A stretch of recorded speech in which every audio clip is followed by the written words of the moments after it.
Test. Hello, everyone. Welcome. I'm 4 minutes late. I'm really sorry. We're having a few technical issues. All right, it's not going as smoothly as I'd hoped.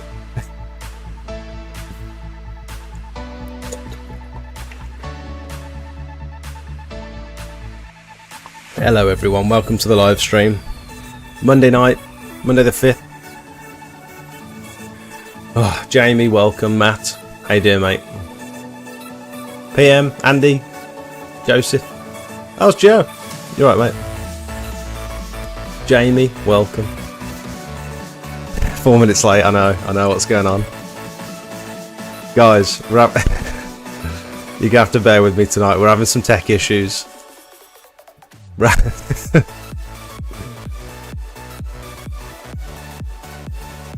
We've got a very special guest tonight, but this could prove challenging. We're struggling. We're both struggling a little bit. Christopher, welcome. Jamie, Andy, Dusty. He's finally on. It's been cleaned. Paul, Phil, Evening, Harry. God, there's so many of you. What you all doing? You not got anything better to do? Come on. Harry, welcome. Oh, thanks. Evening, Russ. So we've got a very special guest. We've got Steve Shires joining me. Now, I spent about an hour and a half on Friday night trying to set Discord up with him, and then we've just spent another half an hour before the stream trying to get things sorted. Can't figure out the microphone situation, so we're just gonna have to sort of we're gonna have to do our best, make do, aren't we? We have to make do. So with regards to questions tonight, we're doing something a little bit different. So we've got to try and keep everything organised tonight, and to make sure that we don't miss any of your questions. So you've probably seen by the thumbnail, this whole live stream is going to be dedicated to like decking and wood care and stuff, and processes of cleaning decking and cleaning fence panels, all that sort of stuff. And so what we're going to try and do, I've employed Matt for the evening, which I'm going to try and make you a mod right now, Matt. I don't know if I can do it. I'm going to see what I can do. Matt is going to take all your questions, compile them for me, and add as moderator.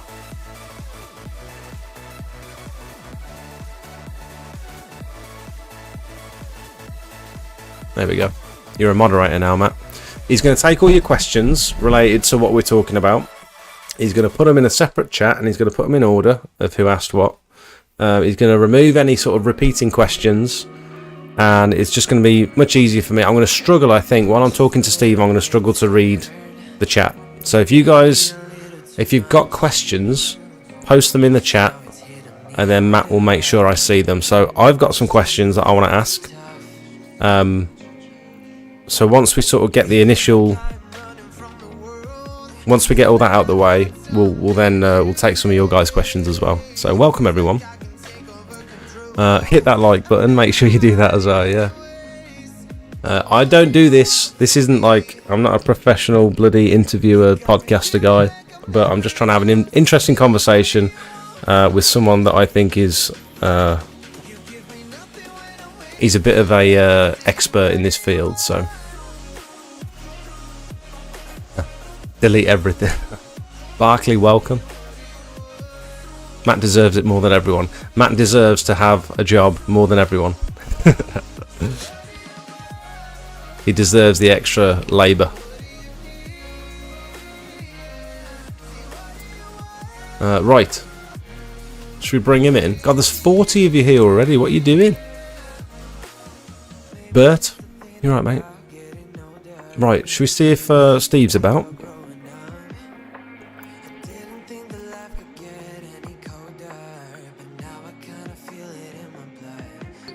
Here he is. Here he is. Steve, welcome. Well, hello. How you doing, Jay? Oh, I'm alright, mate. I'm sorry. That's we've been struggling a bit in the background, haven't we? Well, we have a bit, yeah, with the sound. and video. I think we're almost there. Like you've used Discord in the past, but not the video side of it, I suppose. No. Yeah. No, I'm on Zoom. Yeah, on Zoom. Yeah. So we spent a bit of time on Friday night, and I really appreciate your time. I'm sorry it's been taking so long to get it all set up. But I think we're there now. I don't know if you want to... First, I think it'd be a good idea for you to sort of introduce yourself so people know who you are and what sort of stuff you do. And then we can get into some... I've got a bit of a format, if you don't mind. Yeah, sure. I think what I'd like to do... I've got a bunch of questions that I'd like to ask. And I'll... Oh, good. And I think we'll split it into segments. And first, I know we're going to be talking about decking and wood and cleaning and aftercare and staining and all that sort of stuff. I think we split it potentially into cleaning methods, chemicals, sanding, and then staining. Does that sound... If we go sort of in that order? Sure. That's fine. That's pretty much the way, it should be done. It's from walking onto the deck to walking off. Yeah. And maybe we should talk about quoting as well, if that's something you want to chat about at some point. Yeah, sure. I mean, quality is the biggest thing for any newcomers into the wood care industry. Quality is a nightmare. So we can talk about products as well, which type of products you're going to use. Perfect. Which way you want to go down? Do you want to go down the cheap and cheerful route, or do you want to go into wood restoration, which is my gig? Okay, well, I like the cheap and cheerful stuff. Everyone knows I'm a bit of a tight ass, so when it comes to that... We do know that, although you're not, because I've watched some of your videos, and the Block Magic one was a real good one. Yeah, that was a nice one. And I thought the deck you did was quite good. The deck? Yeah. Oh, did you? Yeah, I thought that was quite good. You could have sanded it. Well, we'll get into that, because I was actually going to ask you what you thought of... because I've done a couple of decks recently. I was going to show you some pictures and see what you thought. But do you want to introduce yourself first? Let us know who you are, what you do, and all that sort of stuff. Sure, yeah. My name's Steve Shires. I own a company called Decking, and I specialise in wood restoration, really, decking, log cabins, garden offices, fences, that kind of thing. That's my favourite thing to do in the entire world, is wood care. I researched all the products on the UK market and didn't find the one that I wanted. So, I mean, there is obviously Overtroll, which I've used in the past, and it's a great product, but it's a little bit pricey for the general public, I think, unless you're living in an affluent area. So I got in contact with the States and started importing it directly from the States. And I found a product that's a one-coat deal. So you started importing stains from the States? Yeah. Me and a company called Manchester Decks formed a division called Woodcare UK. .co.uk, which everybody can have a look at. And they'll see all the products there, videos, and also pictures before and afters of what they do. And we just feel that it's something that's lacking in the UK at the minute. There's no product that you can actually use that works. You've got your Ron Seal, you've got your Cuprinol. We all know that cracks, peels, and disappears. And then you've got to stand it, you've got to redo it, and it's a paint. It's not a decking coating. And I think a lot of people don't realise that. It looks like a paint. After it's been down a couple of years, it flakes like a paint. Yes, because it doesn't allow for wood to expand and contract. Right. So as soon as it expands, it cracks the film of the paint, and then moisture gets underneath, and then obviously it peels off and leaves a disgusting mess. So you need a high-end product such as Otrol, which is a great product, or the product that we started to import, which is considerably cheaper, and it's a one-coat deal, eco-friendly, by the way, with minimal solvent, so it doesn't even smell, and it's an oil. It is a pure non-drying oil. And so, sorry, go on. So when you arrive and you're going to quote a deck, do you? I know nothing about wood. Do you need to have some understanding of? Do you need to identify the wood first before you can proceed, or do you treat them all the same? No, there's two different types. If you put it at a basic level, there's two different types of wood: hardwood and a softwood. Hardwoods are considerably more difficult to deal with than softwoods. In the UK, a lot of the decks I'd say about 60% of the decks in the UK are grooved, and people have. Lockdown was a favourite thing. Everybody wanted to do their own deck, and they painted it with Cupidol, Ronseal, and any other decking paint they could get their hands on. Generally, grey was the favourite colour. And then when they realised it was peeling off, they didn't know what to do. Well, it has to come off, and a penetrating oil has to go on. Now, oils are different than paints. They penetrate deep into the surface, and also if there's a pigment, then the pigment sits on the surface, and then the oils actually go in and replenish the natural oils in the wood.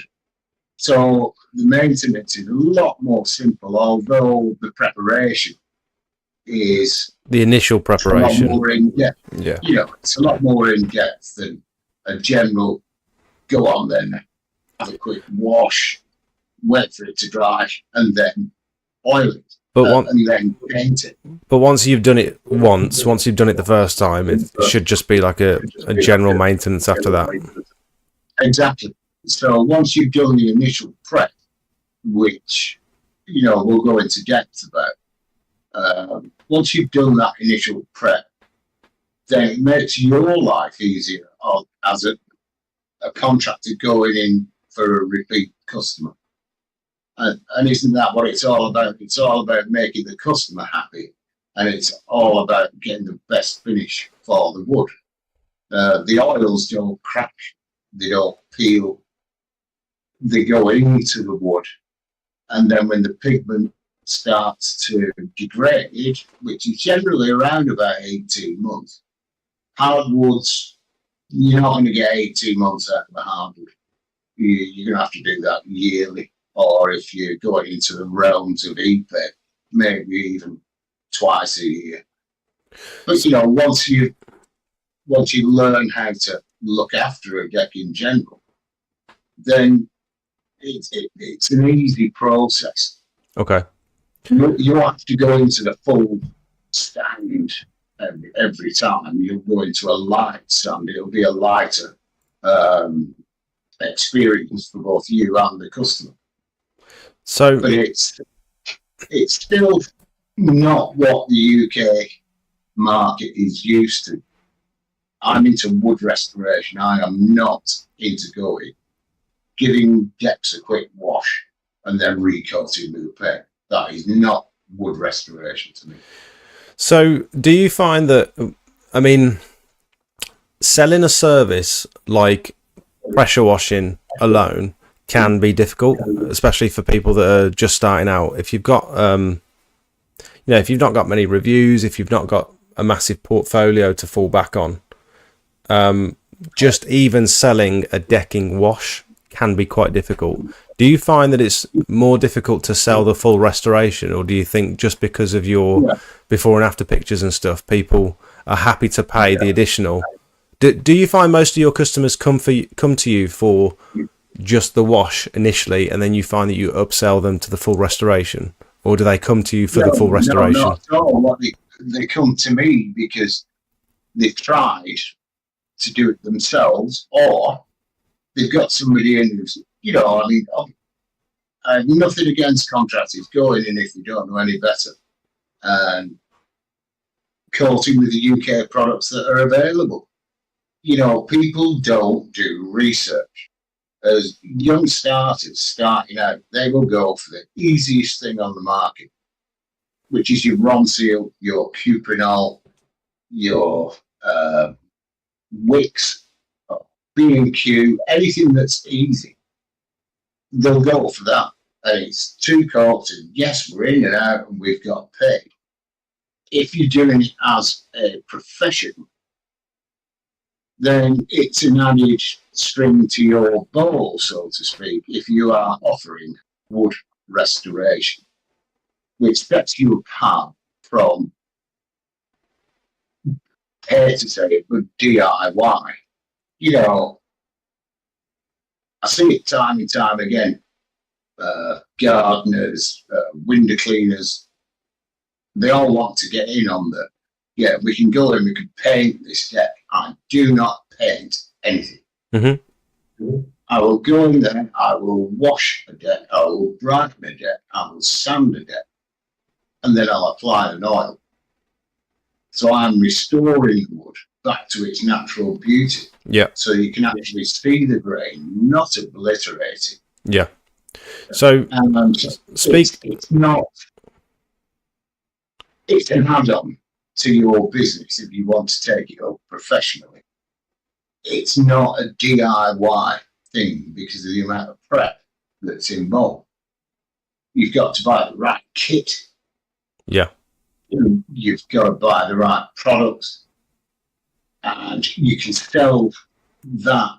It's a niche that you can sell. You can also stain fencing. You can stain garden rooms, garden offices seem to be the in thing at the minute. You've obviously had a trawl through my website and looked at all the different pictures there and on my Facebook page. I've pulled up your Instagram as well so that we can show people your Instagram, which is very, very impressive. I can't actually see that, but there is one on there that was when I first brought the oils over. Well, not just me, Chris Lowe from Manchester Decks and myself. We both decided that we wanted a product that worked. So I did all the research, then got in contact with Chris, said I found the product, and then he said, okay, then, let's import it. So we got in contact with the manufacturers, and they were, lucky enough, they were looking for a distributor in the UK and Europe. And it was a huge risk, but I'm so impressed. I've stopped using DIY products. It's more expensive, but the finish tells the story. Yeah. And isn't that what it's all about? If you've got a customer that you've done the deck for 1 year, if they then start to come back to you year in, year out, isn't that good for a start? And I treat every one of my customers as if it's going to be an ongoing relationship. It's not just a one-off. You're making your money, you're getting in and out. I'm treating my customers as if they're going to call me back next year, and so I'm going to do what I can now for you, and then I'll see you again next year, because why wouldn't I? Like, I've given you no reason to go anywhere else. I've given you no reason not to call me back next year. As long as you're treating every customer as if it's like an ongoing relationship, then I think that's the way you build like a business. A proper business, isn't it? Yeah, I mean, if you walk onto a client's property, you're doing the render. Firstly, you're doing the roof, you're doing the render, doing the patios, you're doing the driveways. I do those as well. I mean, I don't do the render as much because, I don't go above 5'8" if I can help it. I do driveways, driveway recolours. But isn't it great when you can walk into a property and they've got a nice property and they've got a nice deck at the back, and you can offer that service. You don't try and shove it down their throat. You can offer a service that they want, and you can use the best products on the market and best methods on the market. Yeah. And that sets you apart from the gardener, the window cleaner, and everybody else. So, should we get into some actual methods, chemicals, how to properly clean a deck? Now, I listened to a podcast a while ago, and it was the Softwash UK podcast on Spotify. I didn't listen to it. No, there's an episode on there about can you use sodium hypochlorite to clean wood. The favourite thing that I like to hear. And can you use sodium hypochlorite on wood? Let's just bring this right out into the open. Well, the advice that I was given on that one was if you were to soak the deck so that it can't absorb any more water, and then use hypo as just like a soft wash solution, it won't work immediately like it does on other surfaces, but it will clean the deck without damaging the wood. You come back in a couple of days' time, and it brightens it, and all that algae's gone, and the deck looks almost brand new. And so I've done that a couple of times, and it does work in terms of cleaning it. But am I damaging the deck by doing that? Depends on the percentage that you're going on there, to be honest, Joe. If, as we all know, hypo attacks the first thing it comes into contact with. So if you've got a coating on a deck, let's say, that's underneath all that dirt, then you've gone on there. You put your hypo down. What percent do you use? I can't say definitively on decking because I don't. The maximum you can use on wood. I don't do it often enough. I think I'm using 15% hypo diluted down to about 1 to 6, 1 to 7 when I'm putting it on a deck, but I don't do it very often. I've started using biocide now, which I think is probably the correct way to do it, unless you're going to point me in a different direction. Yes, I am actually, because, I have great respect for a bloke called Chris Lawler, because he came off the tools and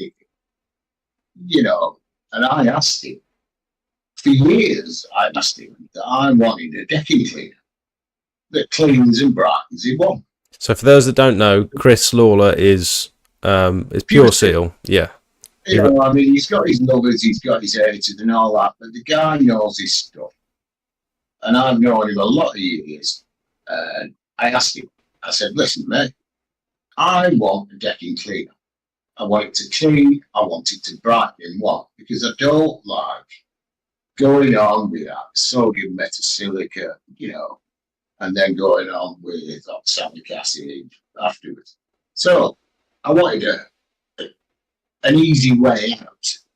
So we invented this product and we tested it, and I tested it on 450 square meters of decking. And it worked. And it does work. And it works far better than anything else I've ever used. And the cleaner. Is that the Deck Clean Pro?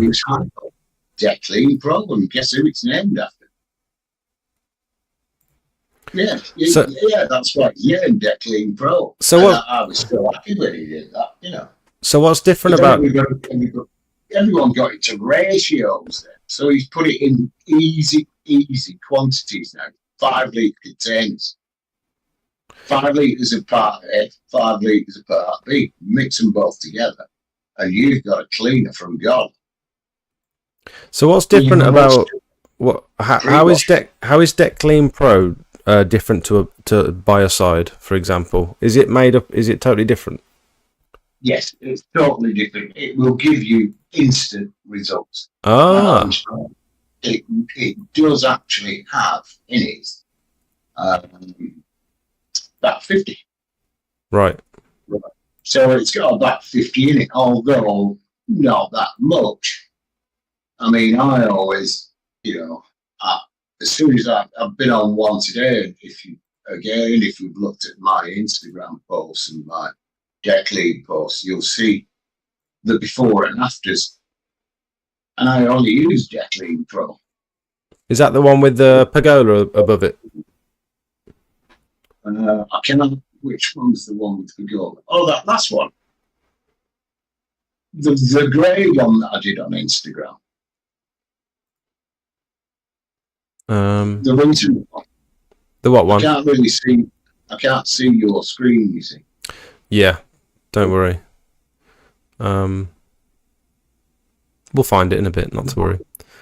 So, Well, so is that? Are you using that product now on all of your deck cleans? Is that? yeah, everything. Everything. I only use Deck Lead Pro on all my decks now because it's so easy to use. It's so quick to use. It doesn't harm you anything. All you've got to do is make sure that everything is rinsed down before you go on. Everything's wet, and then make sure you follow the instructions. Pre-wash is the most important part of Deck Lead Pro, which means that you'll go on there and you will literally go on there with, I don't know, 800,000 psi just to lift off the surface dirt with a 40-degree tip. Go along each deck board at a time without stopping, because otherwise you'll get those, I call them Karcher marks, the car wash marks. Yeah, you get I'm just going to explain to people who haven't cleaned a deck yet. I've got a video on it actually, where I cleaned a deck recently, and if you start halfway down a panel, for example, or if you start at the end and then stop halfway down a panel, or if you slightly wobble, or if you don't keep up, if you don't maintain your speed or whatever, you'll leave like a harsh line in the wood. Yeah, which means that you are actually cutting the grain. Right. Pressure doesn't clean wood. Flow rate cleans wood. If you're using a Karcher, then there's no flow rate in a Karcher. It's going to take you forever. They're just not good enough for wood restoration. You need 15 to 21 litres a minute to clean a deck effectively. So you want a high flow nozzle, wide 40-degree tip. A wide 40-degree tip. So in my video, I used a 65-degree tip. Is that okay as well? The wide 40-degree tip. Do you think a 65 degrees suitable, or is that too wide? 40. Okay. The 40-degree tip, because the way to wash a deck board is you're not going to wash all the deck board at once. So what you do is wash half the deck board at once, all the way along. And if you miss a bit, go back along that deck board and get it. Mm-hmm. It's so easy. And then the next row, the next wave that you do, wash the other half. So you never go on a deck with an FSC, because an FSC needs too much power. That was my next question, but we'll get to that bit in a minute. So with a 40-degree tip, you'll go in close enough just to cover half the width of the deck. Yeah. So you go along in one direction, and then you can come back in the other direction without stopping. Without stopping. And when you get to the end, you just feather out. You know how to feather out, I presume. I've had a go. Lift the one. Yeah. If you lift the one, then you feather it out and let go of the tree. So if you have to stop halfway for whatever reason, or you trip over a hose or whatever, instead of just stopping and pulling away, you sort of got to feather out like that. Is that right? Out, fall over and feather out. Okay. Right. You shouldn't fall over your hose, because you should know where your hose is at all times, obviously. I've never fallen over a hose, ever. Yeah, me either. So you mentioned the flat surface cleaner. You're saying never ever use a flat surface cleaner, because I've seen some very popular YouTubers, and yeah, so have I. Yeah, and Yeah, I've seen the most popular YouTuber that we'll all watch. I enjoy his videos. I think they're great. But an FSC needs so much pressure to power it. So if you're on a groove deck and it's got weak grooves, and you're going along there with an FSC, what do you, as a tradesman, what do you think is going to happen to the grooves? You're going to kill them, aren't you? You're going to. They're either. I think I'm. So why take that risk on somebody's property? I think I'm more. Well, you take that risk. You do it because speed, I suppose. People want to do the job as fast as physically possible. And what I noticed when I did a recent test with a surface cleaner on decking, I think I was using 3 40-degree tips on my flat surface cleaner because it was one of those triple bar surface cleaners. I had 3 40-degree tips.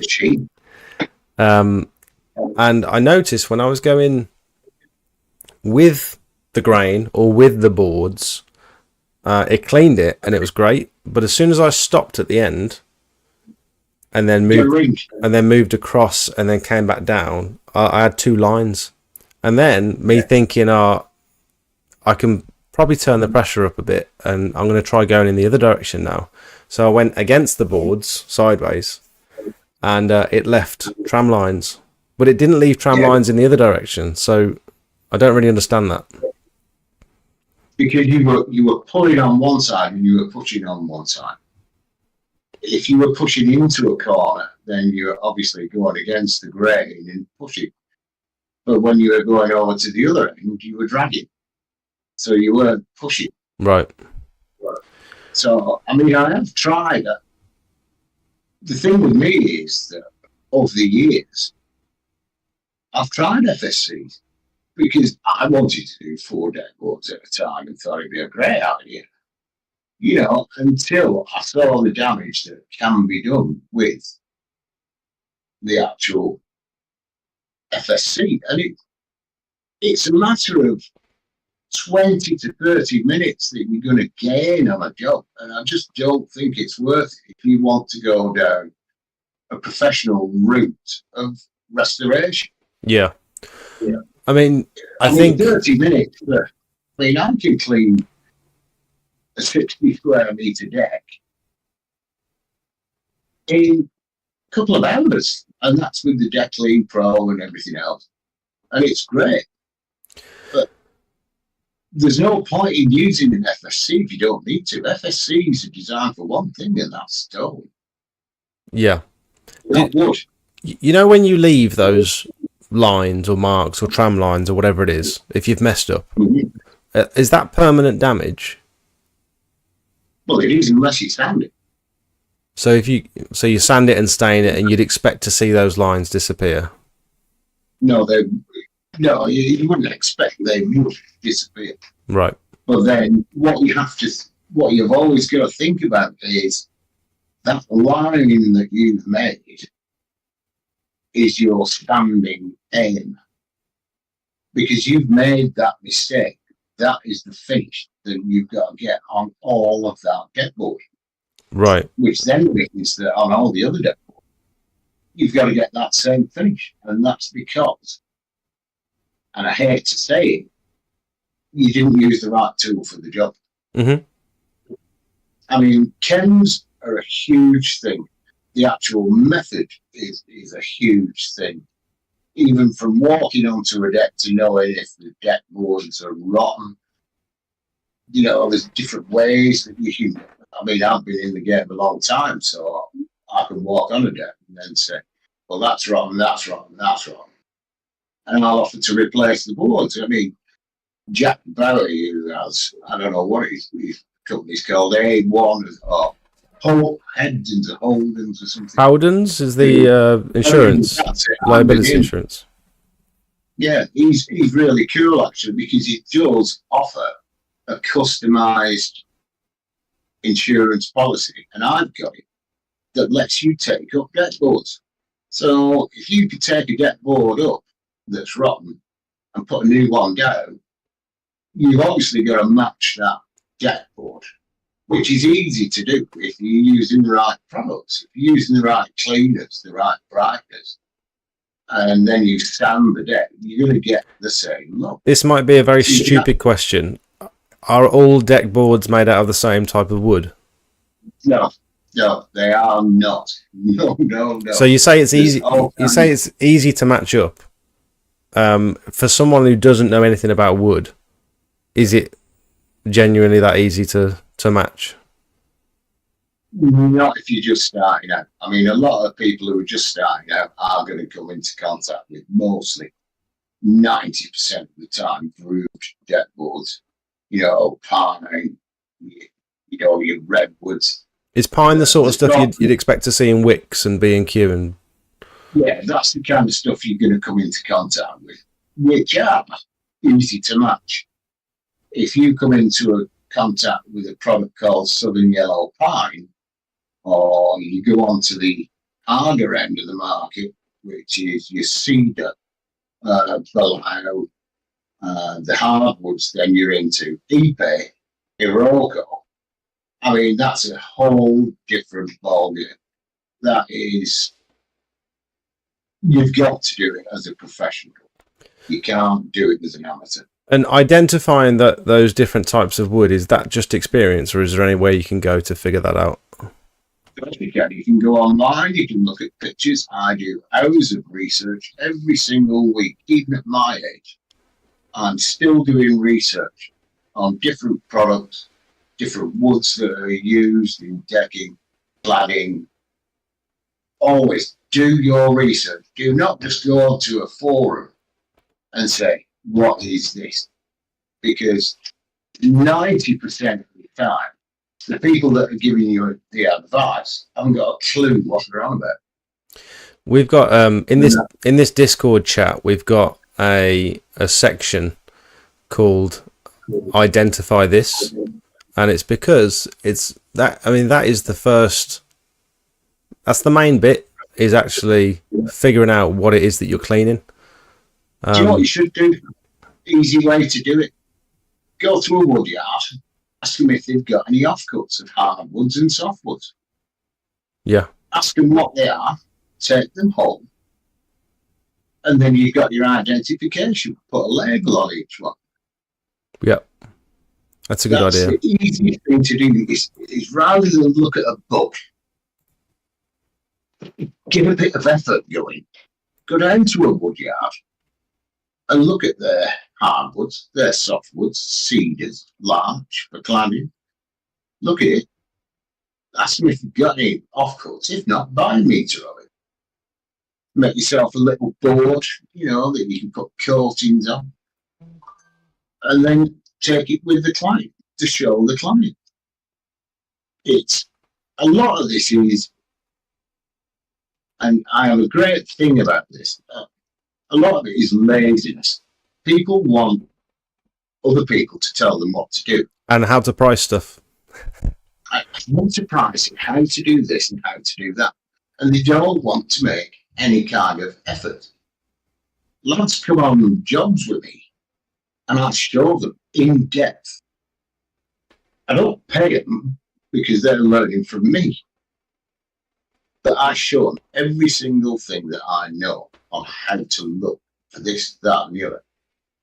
I show them different types of wood, what coating's great, what coatings to avoid. And I do this as part of this pure seal thing. I do this, the module too. You know, I don't get paid for it, but I do it so that new companies who are starting up can get that experience, you know, and they won't come on a job with me, great, fine. I get free labour, but they're getting an education and it's like boot camp. Yeah. I've had a guy for a week who didn't know anything. And by the end of the week, if you look at my last job that I did, he could use those pictures now because I put him through Hell Week and he knows what he's doing. Yeah. You know, and that is the way to learn. Forums, great, use them for reference. They're not going to teach you how to run a business. They are just not. All they're going to do is, how can I put it? There's a lot of people on there who just love the wrong product. They don't want to do, in my niche, it's completely different. I mean, there's a guy called Roger Oakley, who's, great dude. He uses Ultra products because that's what he's always used, but his decks are second to none. They are beautiful. And we get on great, he does his thing, I do mine. And we're both at the same thing. People don't want to learn anymore. They want to be spoon-fed how to do it. And once it gets hard, they don't want to do it. Yeah, I think you find a lot of that in this industry. People, there's a lot of difference between wood restoration and going on and doing a mediocre job, let's say. I mean, my highlight is finding new tools that are going to do the best job. I've got a sander that sands groove decks. I paid £6,000 for that. It's called the Terrassen Blitz. And I'm so happy with it. It's unbelievable. It's called a what? Terrassen Blitz. Look it up on YouTube. Terrassen Blitz. I think I've got it. There is actually a video on Woodcare UK of it in use.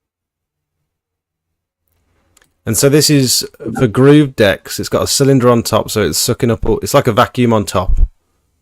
Yeah. It's the only labour you don't have to pay. It's what, sorry? It's the only labour you don't have to pay. So, I can see. I'm just trying to see how it works. It's a carbon brush. It fits into the grooves of the deck and it strips the paint. Is it a metal brush? No, it's not. It's a carbon brush. Oh, carbon, you said carbon.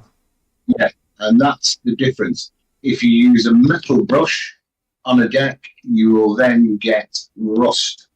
The spines will come off, they will get into the wood and they will rot the deck. Ooh.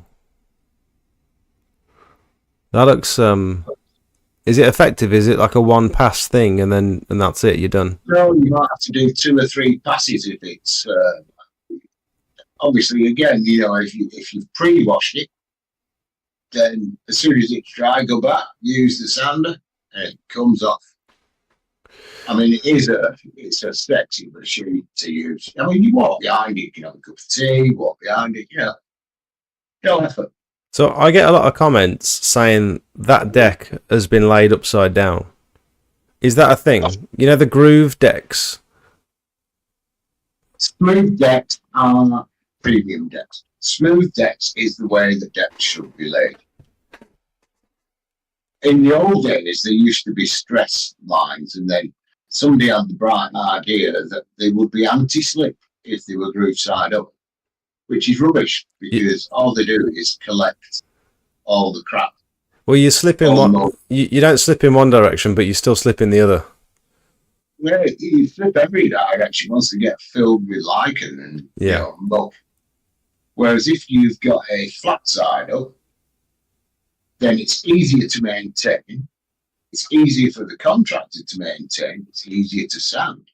And so long as you either put a bio on it, if you've got a maintenance program going on with the client, you've put your coating on, you've done the prep work right, you've got it sanded, you've got it oiled, then you've got a maintenance schedule. So twice a year you go on, you put the bio down. Every second year you recoat it.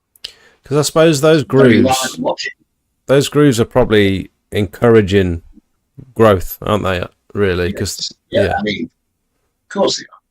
I mean, all the muck, everything that comes off your boots as well.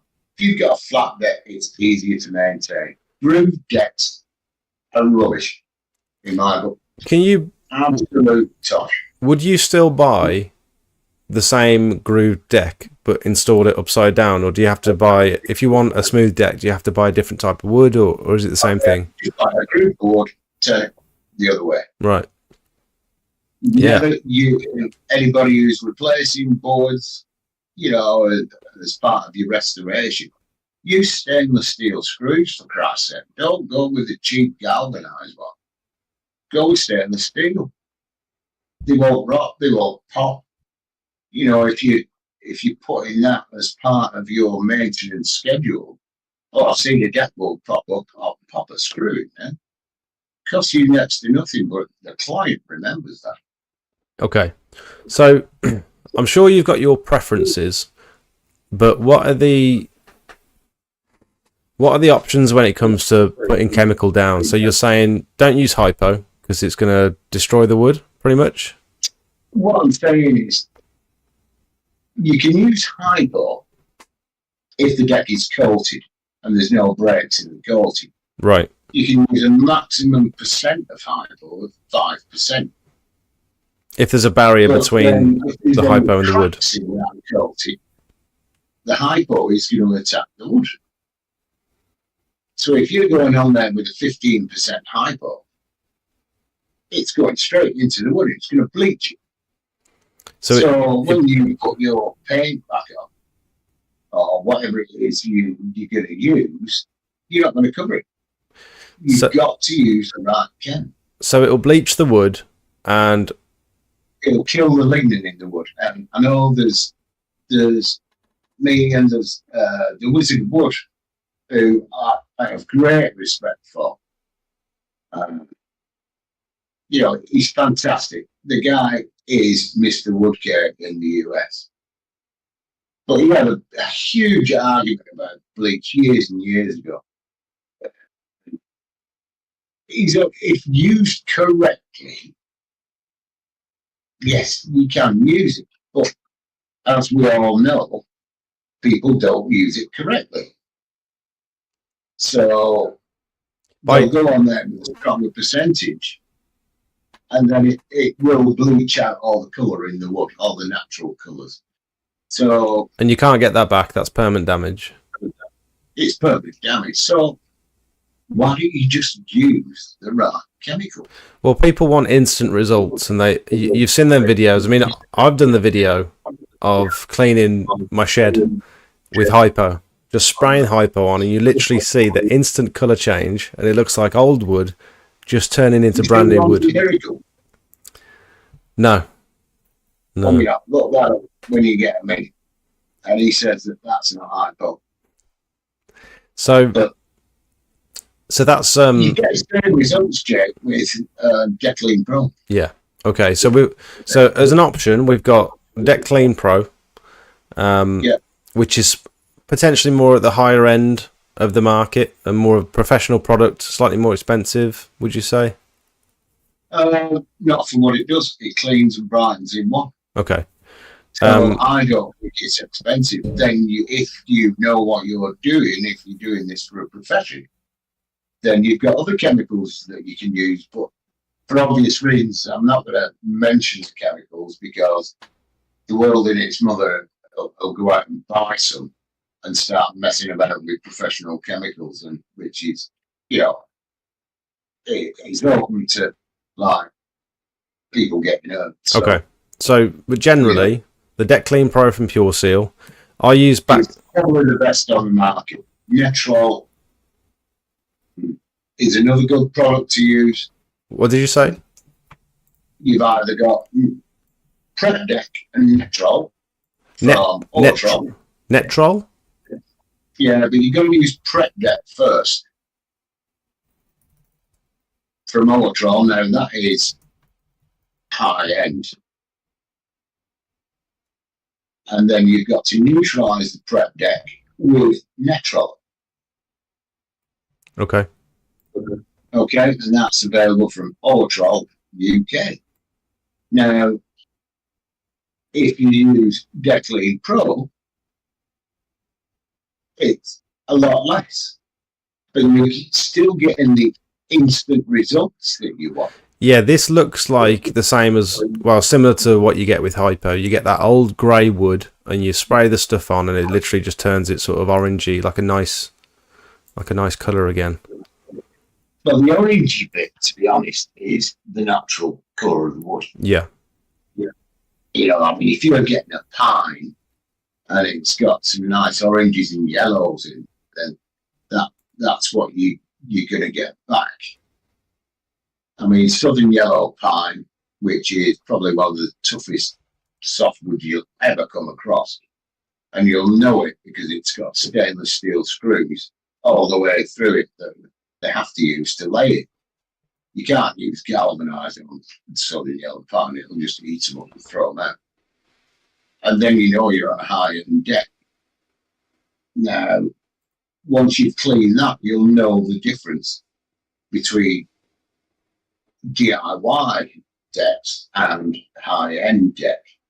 Southern yellow pine's got its own grain. It's got a very wide grain. And it's a tough one to deal with. You've got to stand this stuff after. If you don't stand it, then you're not going to get it finished. Okay. So the majority of my audience, I think, are people who are either just starting out or they're doing a bit of research and trying to figure out how to do stuff. Right. A lot of them aren't necessarily experts or professionals just yet. And just like me, I've only been doing this for about 3 years now. And so I'm still very much learning. I think everyone continues to learn else. You know. Well, these are the people, the new starters, and the non-experts are the ones that are ideal for training. Yeah. Because rather than carry on with the old ways, why not progress with the ways that the professionals have got now? Yeah. And you can do the job right. Yeah. You can either do the job right or you can stay in the Middle Ages, so to speak. Progress with the future of woodcare or stay in the Middle Ages. Yeah. And so if they wanted to do it sort of step by step, and just do sort of one thing at a time and not necessarily, they just want to dip their toes into cleaning wood properly or cleaning decking properly. We're going to start with the, I suppose it's like a heavy rinse, isn't it? It's not like you don't want to go too close with the 40-degree nozzle. You just want to get the majority of the surface muck off. And then, in your opinion, you'll go in with the Deck Clean Pro. Or could you use... Here's the process. First thing you do, you don't want to waste Deck Clean Pro. Right, so you do a pre-wash to get rid of all the surface dirt. Mm-hmm. Okay, so you're doing that at, say, 800 to 1,000 psi. Right, your flow rate's going to clean. So you've got your 21 litre a minute or your 15 litre a minute machine, and you're going to go halfway along the deck board. Then you're going to go halfway along the deck board back. So then you've done one full deck board. So you do that all the way along the deck. And then as soon as you've done that, blow off the excess moisture. Then apply your Deck Clean Pro. Do not spray it. Apply it with a brush. You'll get far better results. You will see the results instantly.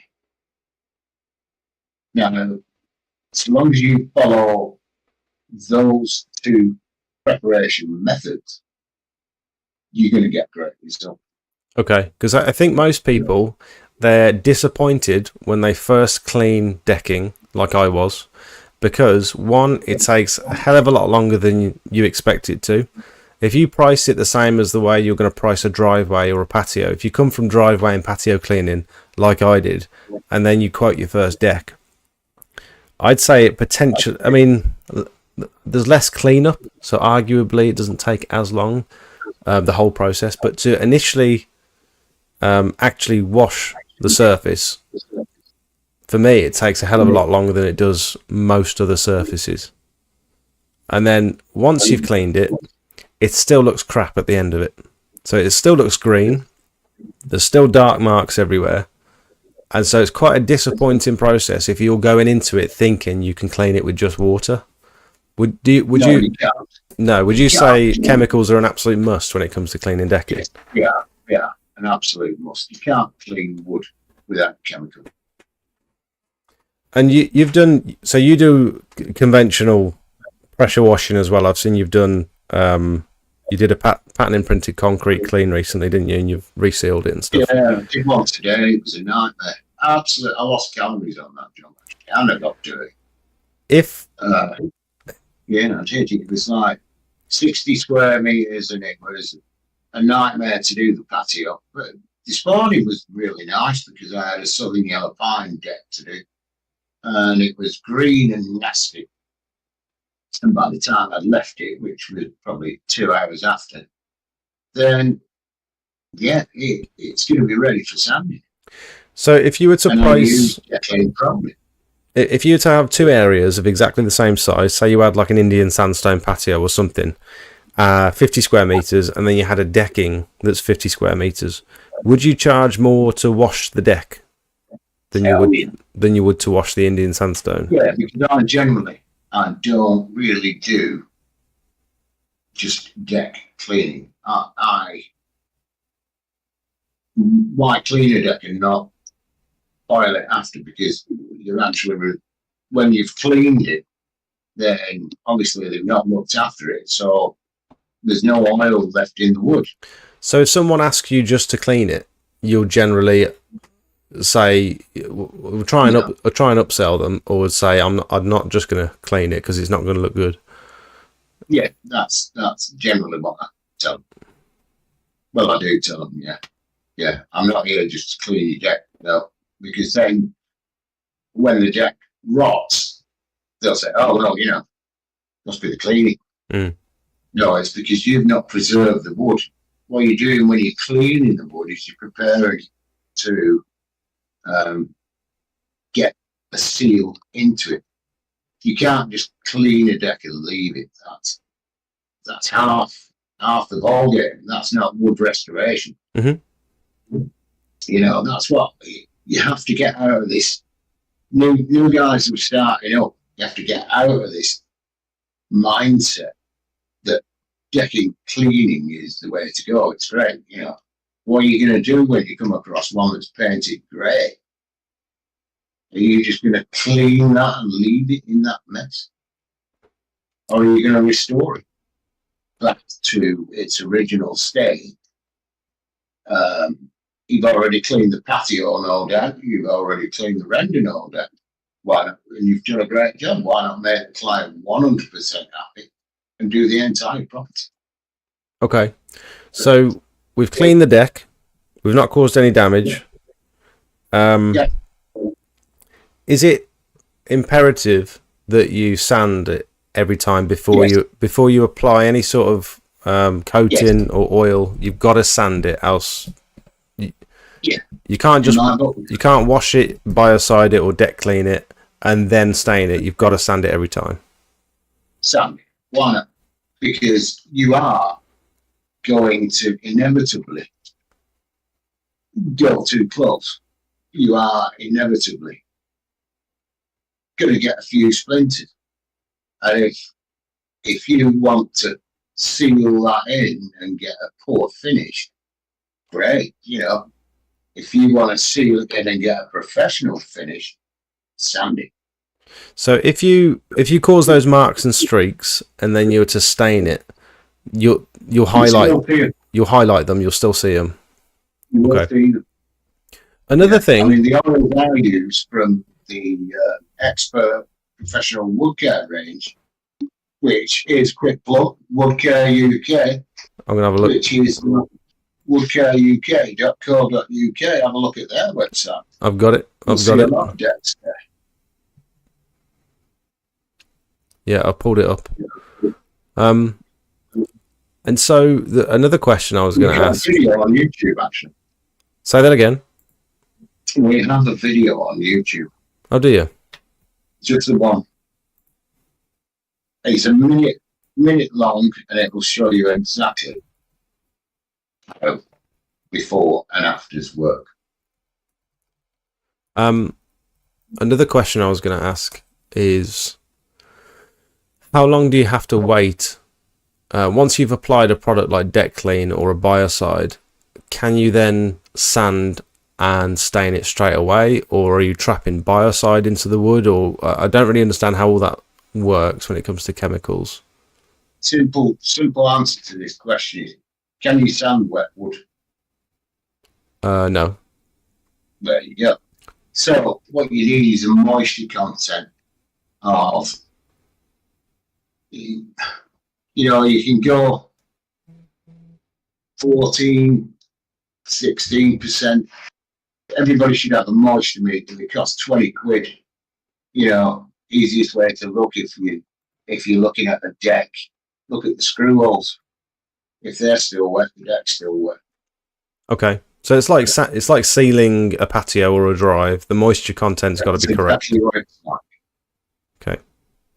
Unless you want to go out and spend £6,000 on one of those machines where you can strip a deck and seal it in the same day. Are these stains and oils, are they breathable? Say for example, so if you're there's two types of seals you're going to come across. Film forming seals, which are your Liberon DIY products. Your Liberon run seal, all film forming, which means that they will leave a coating on the surface. Then you get to your Oatrol and your wood care products. And Osmo's more solvent based though, so it's a weaker option. More solvent that's in one, less oils are in it. Whereas your Oatrol and your Wood Care UK stuff is eco-friendly, minimal solvent based. You can't even smell the ones that I import. Am I right in saying the solvent based ones dry through evaporation? So the solvents sort of evaporate and then you're left with the coating. But with I'm coming from patios and driveways and stuff. With the water based stuff, it's less about it evaporating to dry and more about it just sort of absorbing and setting on the surface. Is that right? Yeah, the water-based products, I don't think are there yet. They're a pure film forming product. I don't like them. I don't rate them at all. They're not professional products. I mean, GRP, Deck Restoration Products in the US, which is Everett Abrams, he's got one that will soak into wood. I don't think he's got any interest in importing it to the UK. Expert Professional Wood Care has got a deep penetrating oil that leaves the pigment on the surface, but the oil penetrates into the wood, and it really penetrates into the wood.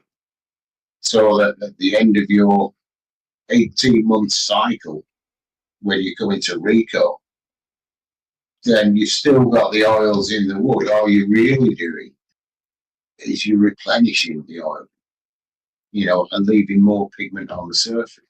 So that would eventually last a lot longer. So you're getting more longevity the more you get your customers coming back, which is great for the contractor. It's also great for the customer because they have that fresh look all the time. So when in the winter months, you can offer a bio. So when you're talking about pigment, do you have? Is it virtually the same? I know you've got a couple of different types of oils and sealers. Do you add a pigment in to create the colour, or is it a totally different product? No, it comes ready mixed. Right. There's 19 different shades, and then you can custom mix the stains. I mean, if you've got a client that doesn't want a full-blown cedar, they want a lighter one, then you can add clear to it. On a 1-to-1 ratio, half the pigment. And the pigment is just enhancing the grain. You can still see the grain through it. It's just the grain, yeah. Right. There is a pure clear, and then of course you've got Deck Shield Pro from the Pure Seal range. That is for purists because the actual finish look is the sanded look. So unless your prep is 100% fantastic, it's going to show every blemish. You know, I mean, Deck Shield Pro is, until Chris Lawler colours it, which I'm hoping he's going to do in the future, you know, that is a purist option. It does protect the wood, it's water repellent, and it lasts for about 12 to 18 months. I love. It will not stop going grey. I love the way the smooth decks look compared to the grooved ones. They look so much nicer every time in all the pictures. Yeah, have you seen the way that the grain stands out? Yeah. Yeah, it's just a different ball game. I mean, I'm just trying to educate the younger businesses coming up and starting up in this world of woodcare, and that's what it is. It's a world of woodcare, and you've got to start somewhere, but don't start at the bottom. Start with the right people who are trying to give knowledge out, and everybody just wants an easy option. Mm-hmm. Woodcare is not an easy option. If you're going to do woodcare right, then I'm sure Roger Olty would agree that there is no easy option. And both myself and Roger, we've grown up with woodcare. I've been at this game for 30 years now. Yeah. So you've got to go into it. I've made all the mistakes that everybody's going to make. So you've got to go into it expecting it to be. You need patience. It's a methodical process. It's not going to happen instantly. You got to enjoy it. You got to enjoy it. I mean, every day I wake up, I'm excited to get on a new project because I know I rubbish in books, but I never ask for money up front, and I've never ever been stiffed. And the look on the client's face when I leave, when they book me for next year, is fantastic. You know, I've only just started using the socials and all the rest of it. Yeah. But it's amazing the job satisfaction that you will get from turning a dirty, grotty looking deck that somebody's bought a house and they don't know they've got, say, a southern yellow pine deck, and then turning it into something that they think is an absolute extra added living space on their property. And there's also a lot to be said for preempting a job or turning up to a job that you're equipped to deal with. You've got the knowledge already and you're confident that you're going to do a good job. And I think that comes through experience because it you know what that is? I was going to get to that in a minute. Can we get to that in a minute? Yeah. I think for me, just starting out, well, 3 years, and I've been dabbling with sealing and I've been dabbling with roof cleaning and render cleaning and all that sort of stuff. And when you've not got much experience in all these different types of exterior cleaning, because we try and offer as much as we can so we're not limiting ourselves, and when you take on a new project that you've not got a huge amount of experience in, it's, for me anyway, I don't know about anyone else, but it's extremely nerve-wracking.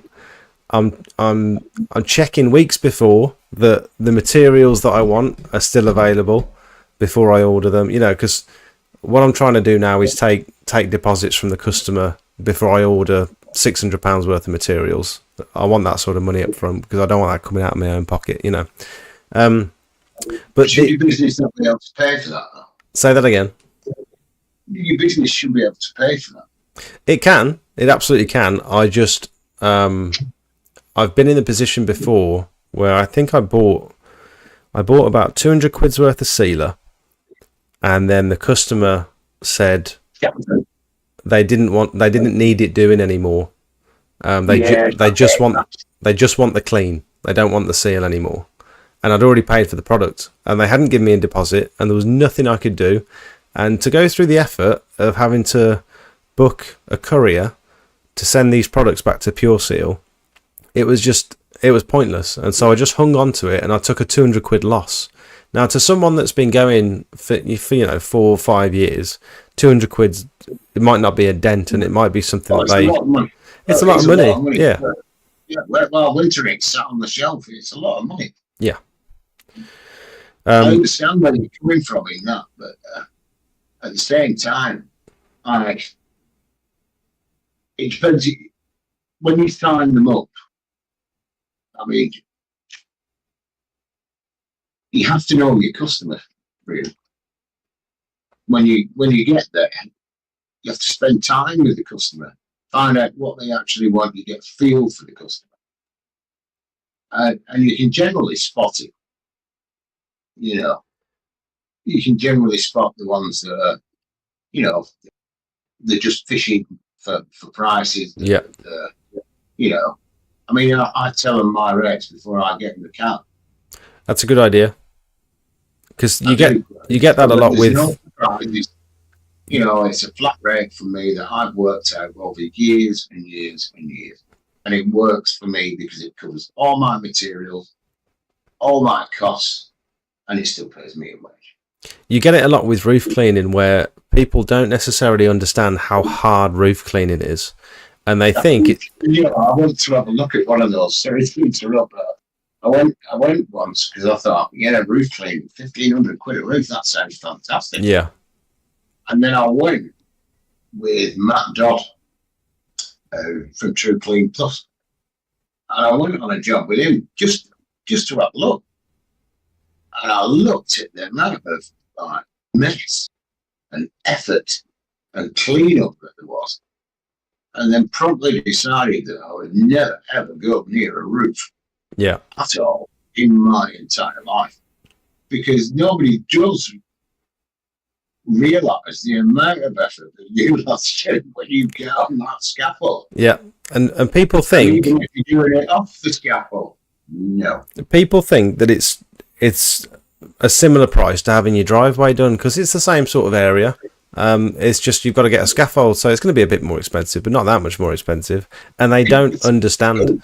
And so I was watching a YouTuber the other day. I forgot his name. I think I went on the Pure Seal course with him actually. But he said, have you been on mod 2? I've only been on module 1. But he said he only wins 1 out of every 10 roof cleaning quotes that he does, and it's because people just don't understand how much it costs.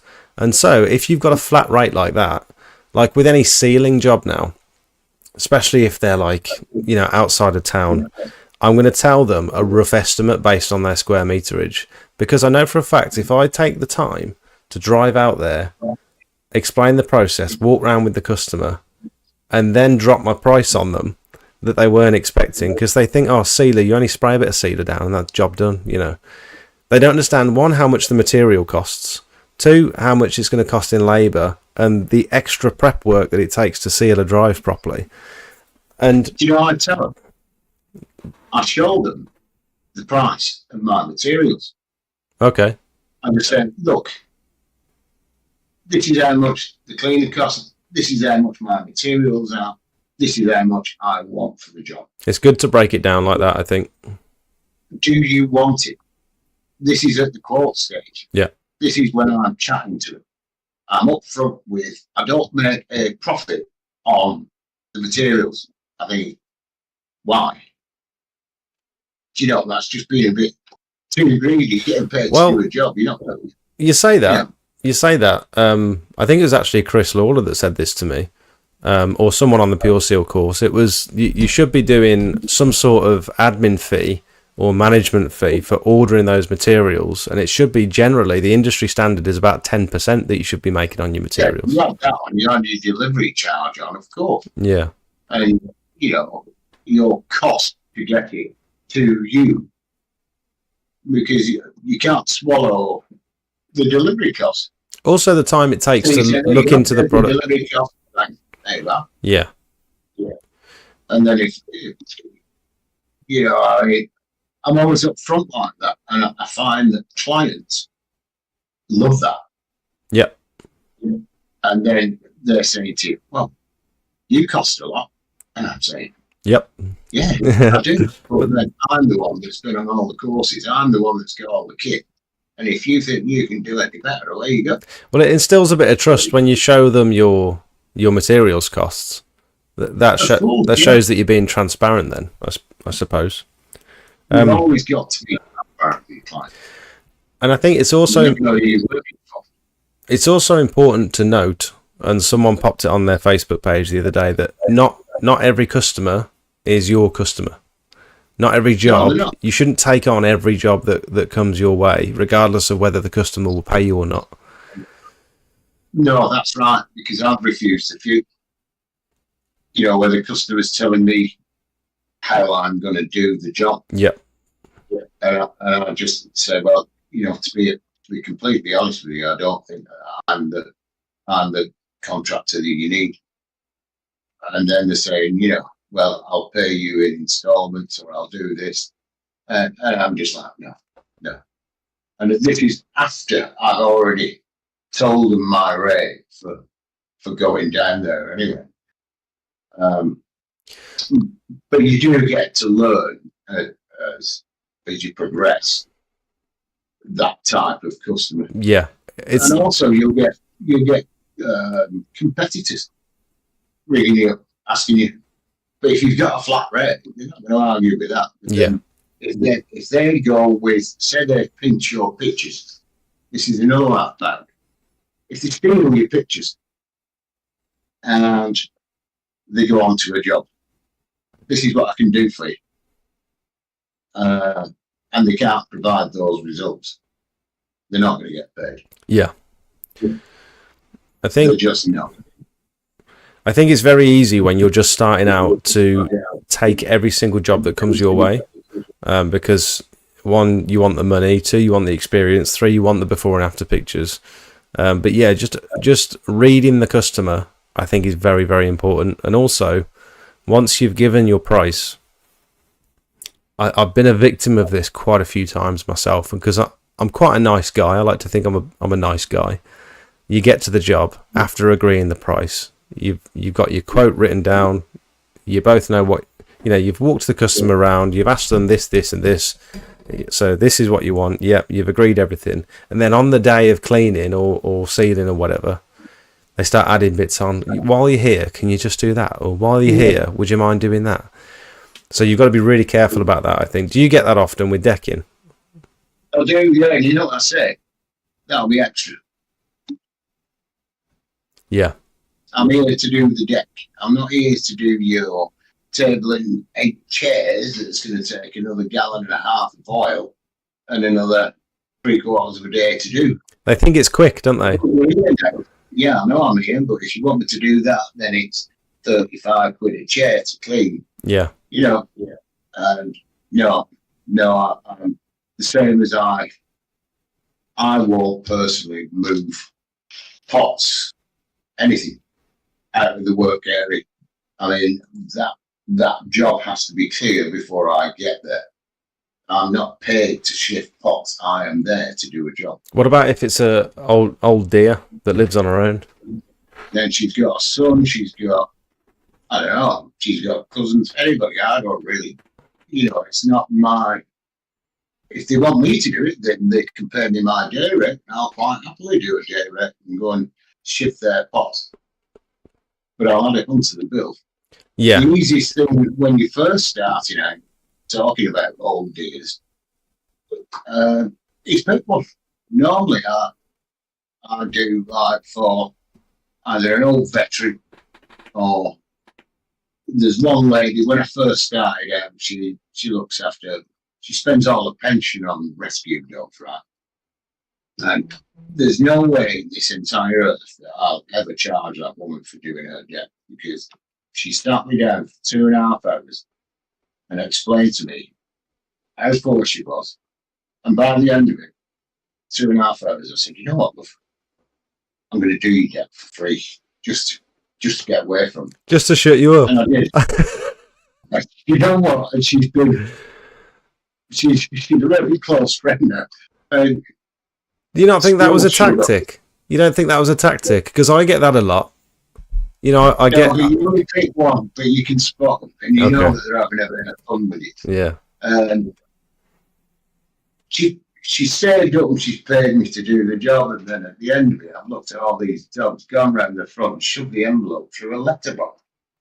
You just, but that gets you more goodwill and publicity than you think in a lot of areas.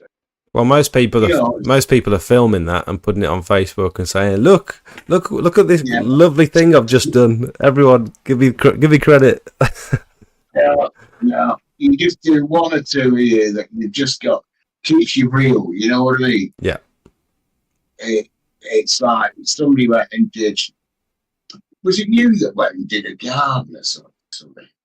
No, I think that is Campbell or something. God, what's his name? Somebody did anyway. They went and did this love job, and I just think it's nice. Ben from Ben from Flawless Cleaning. Yeah, it keeps you real. Yeah. You know, and it just goes to show that you're not just here for the profit. We're all in it. We're all in business to make a profit. But isn't it? It's just nice to be nice sometimes. Yeah. But no, you don't do it every week, but you know, you just got to pick your moment. Yeah. I mean, I did one on VE Day, and it was so nice. We were in lockdown. It was VE Day, and this guy, Terry the Crooner, I called him. He was up in Wigan. He was an old like pop star from I don't know the 60s or something. And he was like, I went and did his deck. And he's like, oh, yeah, let me just pay. So when he went inside and drove off, just went, happy VE Day, mate. You know what I mean? He's brilliant, you know. He's still clinging on there. So, I went and did it this year. It was really good to do. I charged it this year, though. Yeah. Do you get that often when you do like a job cheap or you do like a freebie? Do you find it awkward going back the next year and charging full price? Not at all. No. It was free last time. You know, that was because I was feeling weak and vulnerable. Feeling vulnerable. Weak and vulnerable, you know. Then I've grown up. I'm a business, so let's get to it. You paid this year. That was an issue I found when I first started my business. Obviously, I was doing things a little bit on the cheap side for people because I wanted to get the experience, and I knew I was doing it cheap. Great way of starting out, by the way. Your local pages, next door, your local. You've all got your groups, your local, where I am, your town groups, village groups. Yeah, do those. Get yourself a name out there. Get yourself a name out there for doing it right. Don't just rock up and throw hypo everywhere. This is just a random question I've just thought of now. Do you think it's when you're first starting out, should you be? I think I had two rates in my head. When I first started out, I had my cheaper rate because I'm inexperienced, and the price I know I should be charging if I were experienced. But I feel like I'm doing the job properly, but I still don't feel confident enough to charge full whack. Have you got any thoughts on that? Whether you should, as a new business, whether you should be, because there's a chance, and I've been criticised about this in the past, is that putting all this information out there for free, you're going to bring the industry, you know, every man and his dog can start pressure washing and cleaning wood and all that sort of stuff, and they're going to start driving the price of the industry down. And I think naturally when you're new to something, you know you shouldn't be charging as much as the professionals. Have you got an opinion on that? Get yourself trained up and you can charge. But initially, for day one, you do it. Friends, do your family. That's how you gain your experience. Don't walk onto a customer's job if you don't know what you're doing. I mean, this is being blunt. Why would you? I mean, you've got plenty of friends, you've got plenty of family. Do your freebies on them. Do not rock up on a paying job if you have no clue what you're doing. So customers, your first customer that you have no connections with or whatever should be a full price customer after you've got your experience doing friends and family. Yeah. Right. That's good advice. Yeah, it is, because you're not driving any industry down then.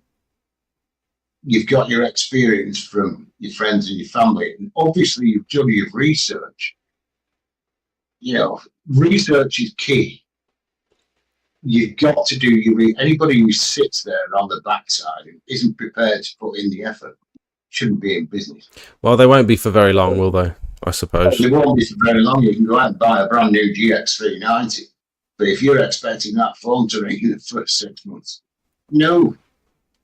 The first 3 years of any business, as you know, are hell. Mm-hmm. Until you get that repeat customer base. And the only way that you're going to get that is through experience. So do your friends, do your family. Everything else that you can do at cost price. Just to get the experience, get yourself trained up. There's enough courses out there now. How important do you think is a portfolio? I think it's very important. And the only way you're going to get a portfolio is by doing the jobs. Don't go and get portfolios off of the people, because the person that you're going to will say, I want that job. Mm-hmm. And if you can't provide that job, they're not going to pay you. Yeah. And for anybody who goes, I mean, I know a lot of people, I'll give before and after photos, but I'll say, use these as an example of what it could look like. But I won't say, tell them that's what you're going to make it. Claim it as your own, yeah. Yeah. Don't ever do that, because once you can't do it, you're in a whole world of trouble. Yeah. So I actually, well, I think for transparency, I have a tier on my YouTube channel where people can sign up to the boosted members tier, and that gives them access to marketing photos before and afters and stuff. But it requires them to join this Discord chat and essentially. Say that again. Oh yeah, cheers. It requires them to sort of take part in the conversation and ask questions and stuff. And that means they're taking that. I think that means they're taking that extra step to do the research. They're not just purchasing photos from some stock website. You know what? Have you seen that the guy with the electric jet washer, the most famous guy in the world? It's so overused, isn't it? Let me see if I can find it. And everybody uses it. You know, I can turn your decking into this, and I'm looking at it going, are you kidding? The one with the yellow boots? That's the one. Oh, it's this one here. And I can't see your screen. No, I'm sorry. Everyone else can. It's this guy. And it's he's got an electric Karcher, and doesn't look like a UK property. Doesn't look like any sort of UK uniform that you'd expect to see. I mean, normally in the UK you expect to see a tank top and a pair of shorts, and Crocs. Yeah, Union Jack tattooed on the arm. Yeah. Should we have a look at some? So we've got a chat that I've been ignoring all night. There's 53 people watching at the moment. Shall I move on to some of their questions? Yeah, I mean, can I see the chat? You can if you pull up YouTube on your phone. Yeah, if you pull up the live stream. Do you want me to send you the link? No, it's all right. Just you away you go. You can put it up on your computer as well. Yeah, you're all right. Okay. All right, let's have a look then, because people have been asking questions. Oh yeah, let's talk about your thing. Let's talk about your big tool.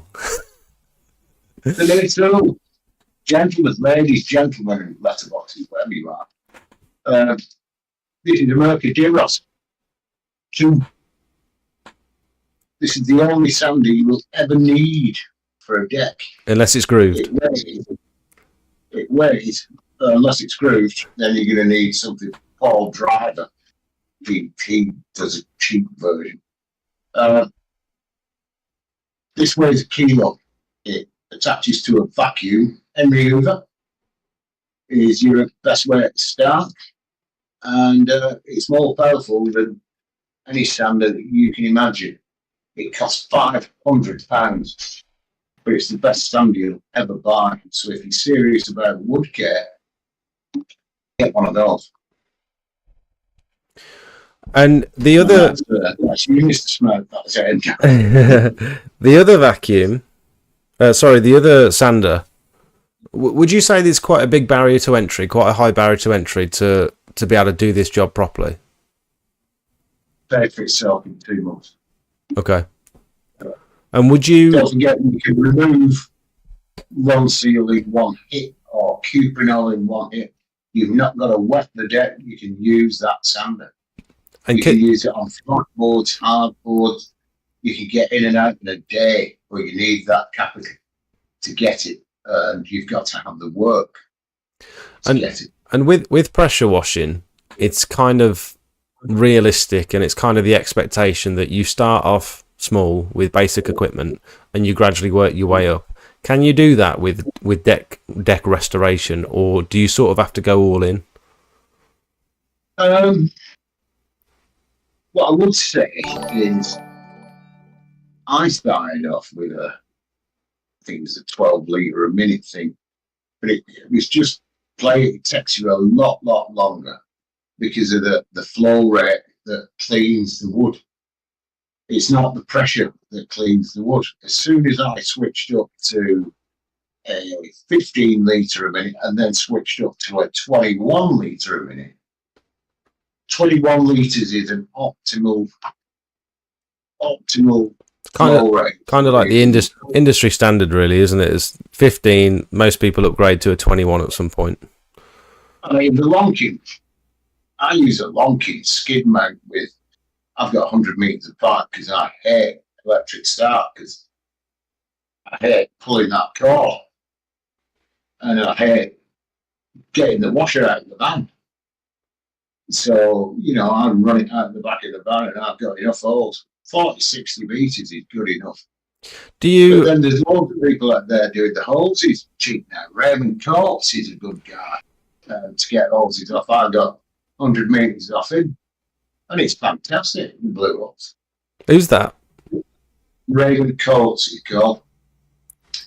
And who does he work for? Yeah, I think he's up on a few of the sites. I think Joseph Specky knows him quite well. But I got 100 metres off him. On time.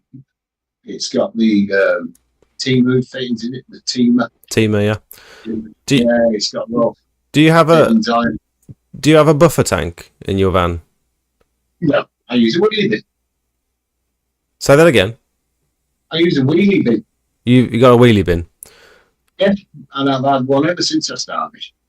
You said it was mounted on a skid, though. Is it skid mounted in your van? Yeah, it's skid mounted in the van. And do you pull the wheelie bin out, or do you leave it in the van? No, I pull it out, put it at the back doors. I don't want it dirty in the van. Yeah. And what kind of low pressure hose do you have? Do you have like a long low pressure hose on a reel, or do you have it mounted in your van? Or no, I have a couple of hoses that I used to fill it up. Okay. I was going to get some of those 19 mil hoses, 3/4 inch but ones. Then I thought, but then I thought I've no real need because I'm only doing a pre-wash. Yeah. And then while I'm waiting, the deck clean pro's activated, so I've got to wait 30 minutes then. And then once that's done, it's basically another wash at a lighter pressure. Yeah. Just to get the dirt out. Yeah, I think if you're going full whack with a turbo nozzle, full pressure, full revs, then you're going to run out of water pretty quickly, generally on most jobs. Yeah, if you're on patios a lot, but I'm not really on patios that much. Yeah. I mean, I do like them as a change, patios and driveways, but I just find them tedious when how can I put it?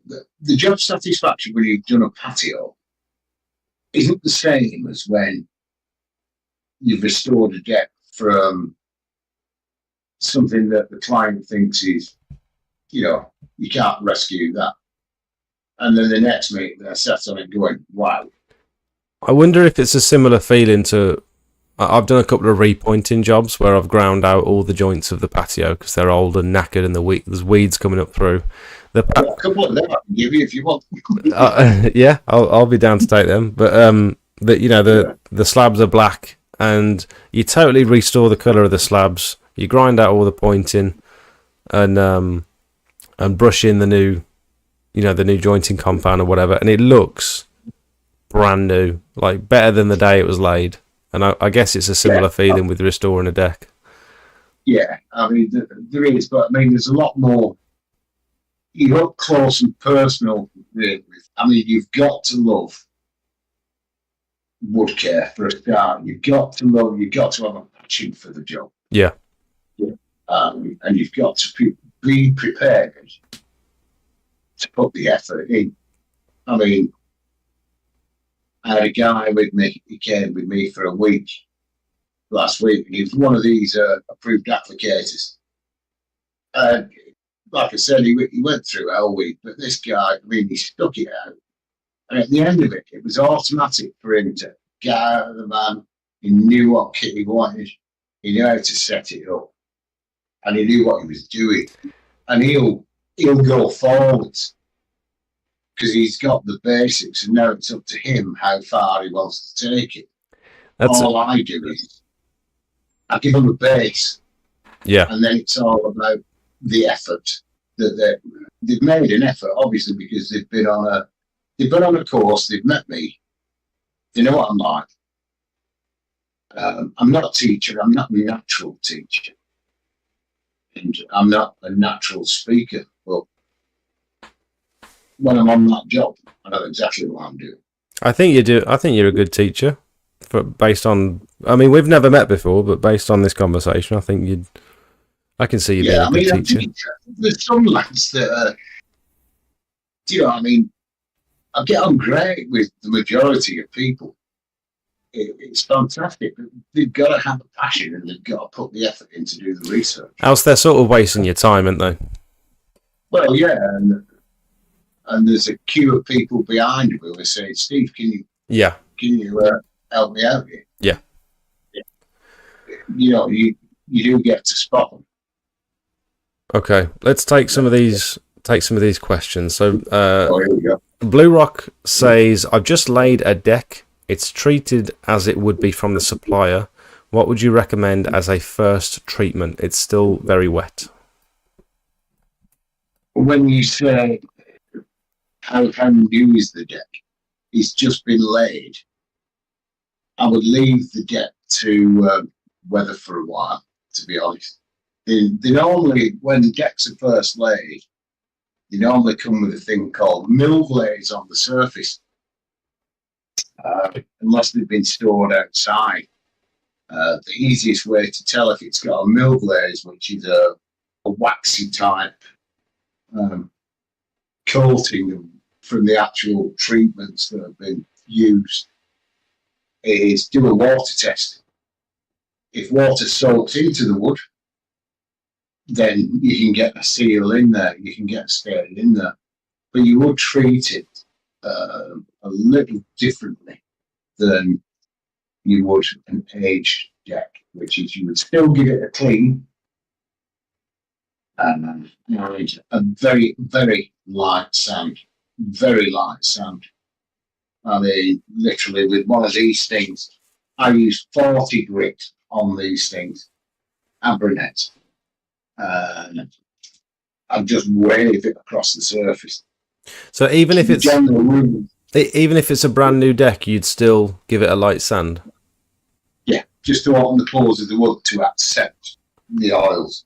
And how long is too long to leave it before you need to do like a full clean and a resand? Don't leave, if you've got a brand new deck now, I wouldn't leave it over winter. Do it before the winter. Do it before the winter. And get a moisture meter. Get your moisture meter. Make sure you've got your moisture meter. Make sure you've got your right product. Don't use a film builder. If you use a film builder right from the start, it's going to peel within 3 months. Okay. So, have you got a product that you'd recommend? Is it presumably one from your website for a new deck? UK, obviously, yeah. I mean, 30 years I've looked for this product, and then I found it. If you have a look at if all your members are, have a look at Expert Professional Woodcare in the US. They offer a staining university that's free. You can go on that site as well, and the results that you find on there are second to none. I mean, they're just as good as Oatrol. I'd say 60% less price. Well, I'm looking at your website as well. You've got the experts stains section. The expert range. Yeah. In all the years that I've been doing this, it's a one coat deal. There's no 2 coat, 1 coat. Okay. And if you look at the VOC content and everything else on that website. Okay, so Millhouse asks, I've decking that needs sorting as parts are quite slippy. What's the best line of defense, and is the likes of a non-slip decking oil a good option from Screwfix after cleaning? No, Screwfix, no. If you've got a slippery deck, then obviously it's got lichen, it's got algae in there. So what you should do is get a product or get a contractor who uses a thing that Pure Seal don't sell now to the general public. So I would get a contractor who uses Declean Pro, clean it off. Then are they just going to clean it, or are they going to treat it afterwards? It doesn't say. It looks like they'd like a non-slip decking oil. So they have no oil. Well, if you oil it with the Expert range, it won't be slippy anymore. Okay. And then going forwards, then just use either Safe Cleaning Co. is a good option, or Oxy Wash, something like that, just to keep the lichen off over the winter.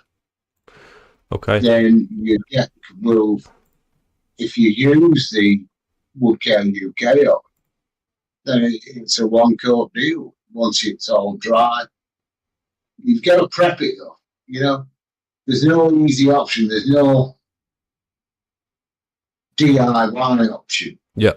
With a professional finish, you've got to either go full on, or it's not worth bothering with. All right. I think we've been over some of the products that are safe for cleaning decking. The one you'd recommend is obviously the Deck Clean Pro. Can you use TFR? TFR is made out of sodium metasilicate, which is a great cleaner. But you've got to neutralise it afterwards with oxalic acid. So you can't just rinse it off? No, you can't just rinse it off. I mean, you can use Max Clean Pro. TFR, unless you neutralise it, no. You have to. TFR will darken the wood. So someone... Sodium metasilicate will darken it. It'll draw the tannins out of the wood. Someone mentioned... sorry, I didn't mean to interrupt you.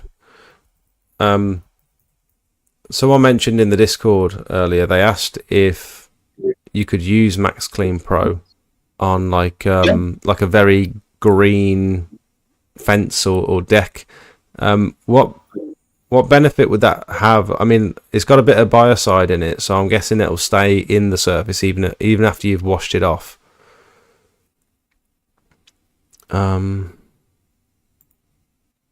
I'm trying to find the picture now because it was quite a good example. Damn it.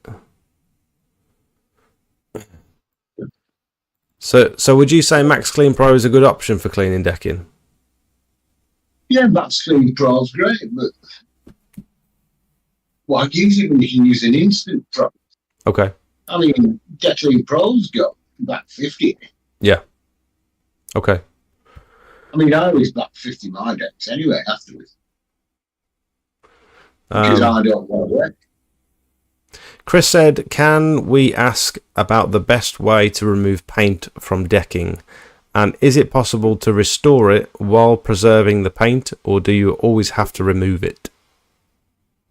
If you're going to put the same paint on, I mean, I don't recommend paint on decks because it will crack and it will peel. It doesn't do any good to the wood at all. It doesn't feed the wood. All you're doing is putting a coating on. So it's not going to stop it from rotting. As soon as it opens up, moisture will get in. Water, as soon as it gets into wood, will then attack the screw holes and the end grain. So paint is not a real option for decks. I would say if you've got paint, take it off. What would be the best way? What would be the best way of removing paint from a deck? Well, now then. I'm interested in this as well. Right. Well, I am developing a stripper with Purity. I mean, I've been using it for a while now, just to be transparent. Probably about 4 months now, and I've taken. I don't. If you're on my Instagram page, yep, then there was one there that had 10 coats of oil on, and I removed that with the new stripper. And then I sanded it. Do you know what is that one that did the overhead view on? The overhead view? Yeah. With the drone? Yeah. I wonder if it's the one that I've used for the thumbnail. Yeah, it is. Oh, it is? 10 coats of holes on it. And it removed that like butter. Didn't kill the grass. Didn't kill anything else. But I believe that, I've invented it. I'm just waiting for Chris Lawler to make it. Yeah, I'm struggling to find it. It doesn't matter. I think it's in the thumbnail. Yeah. Okay. So, but until that happens, what are people's options when it comes to stripping paint from wood? You've got Rapid Strip Pro, which is quite a messy operation. You've got, if it's flat boards, you can stand it. If it's groove boards, you've got Nitromorse, you've got Prep Deck from Oatrop. Then you've got Netrol then to neutralise it. You've got Dillionet. There's a lot of products out there, but these strippers, the Ronseal stripper that they do, doesn't work. All they want you to do is buy lots of it. And don't forget, you've got to apply a stripper to a dry deck, whereas the one that I'm invented now needs to be wet before you can use the stripper. And is there anything generally that's advertised as a paint stripper that you just shouldn't use on wood? Is there anything to watch out for? Like, could you make a costly mistake? Well, dichloromethane now is banned. No. I mean, people do try their luck with sodium hydroxide. It's in a world of harm, that is, unless you're using the PPE and everything else. No, okay. I wouldn't recommend using the stripper unless you know exactly what you're doing with it. Okay. DIY methods of the groove timber Yeah, you can try to your heart's content, but you'll be there forever. Okay. You can use a burnishing brush, as long as it's got carbon bristles. There's a new sander out called a Restorer. I think that's only about 300 quid or something. But even that's got a wire brush, and I don't agree with wire brushes on depth, because otherwise you get that rust going through. Okay. I'm just very conscious of your time, Steve. We've been going for almost 2 hours now. Are you okay for a bit longer, or do you want to knock it off? Right, Sure. No worries. Okay. So you've got the questions. It's interesting. It's the first time that people have asked a question. There's loads of questions here, mate. I think we've been over that Millhouse.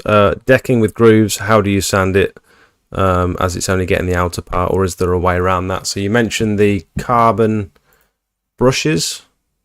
Yeah, you can get some of the carbon brushes. I believe that Paul Driver from Jet Ready has sourced some from China. Or you can get a burnishing machine, and Grand Parquet actually sell the carbon brushes. They're 150 quid each, but they work. You think one of them little ones that look like an angle grinder with one of them big brushes on, that's suitable to do a whole deck, do you think, or do you need one of them push along ones? I think I've grasped that, doing one with that.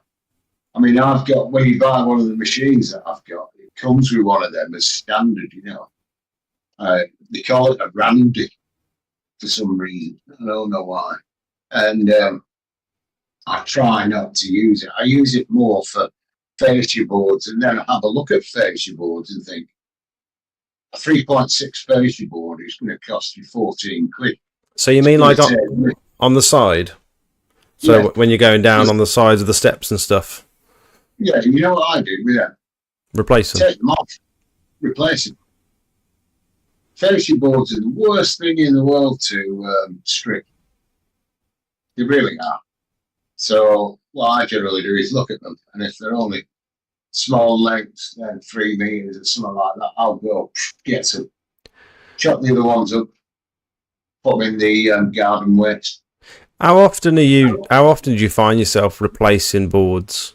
Is it on every job? No, not every job. I'm doing a total reskin on one job because I looked at the costings. The guy had put some non-slip decking oil in black on his deck. And I looked at it and I thought, well, I was going to charge him 1,500 quid to do it, to strip it all off. And then I was thinking about all the mess.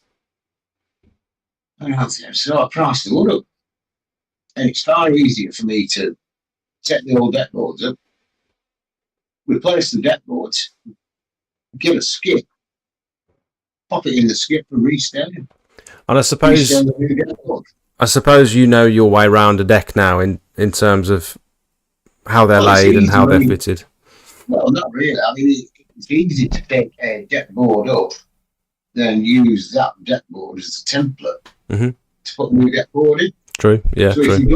if you've got one on an angle and you haven't got a chop saw and all the rest of it, all you do is draw a line, cut it with a saw, screw it down with stainless steel. You reckon you could build a deck from scratch? I wouldn't. I used to work with a company who used to build decks, and I found it very hard graft. Yeah, I could do, yeah. Just some of those. I just wouldn't. I'd get open door design or Manchester Decks or somebody who knows the design. I mean, basically, if they build the deck, then I go on and take all the credit. Yeah, because I make it look fantastic. Matt from Onyx wants to know, once you've mixed part A and part B on the Deck Clean Pro, what sort of shelf life do you get? Everybody asks me this now. What I do is I work the size of the deck. I mean, Deck Clean Pro now comes in 5 litres of each. So, it goes quite a long way. But I've used Deck Clean Pro after, they reckon it's like 4 hours. But I've used it 3 weeks afterwards. And it's still the same. Really? Really? Yeah, it still gives you that. And if you're using it in conjunction with, say if you've got bits left over and you've got another deck to do, all you do is mix half the mix of the old Deck Clean Pro in with the new Deck Clean Pro. Yeah. Where you go. And so you've just got to revitalise Deck Clean Pro. So that's not just once both tubs are opened, but actually once they're mixed, you've used it again 3 weeks later and it's still been fine. Yeah. Wicked. All right. It is that good. Millhouse says, "Hi Steve, appreciate the time and answers. Do you ever get customers looking to underpay? Do you get it much where they will constantly haggle or change what they'll pay after the job's finished?" No. I agree a price with them on the quote.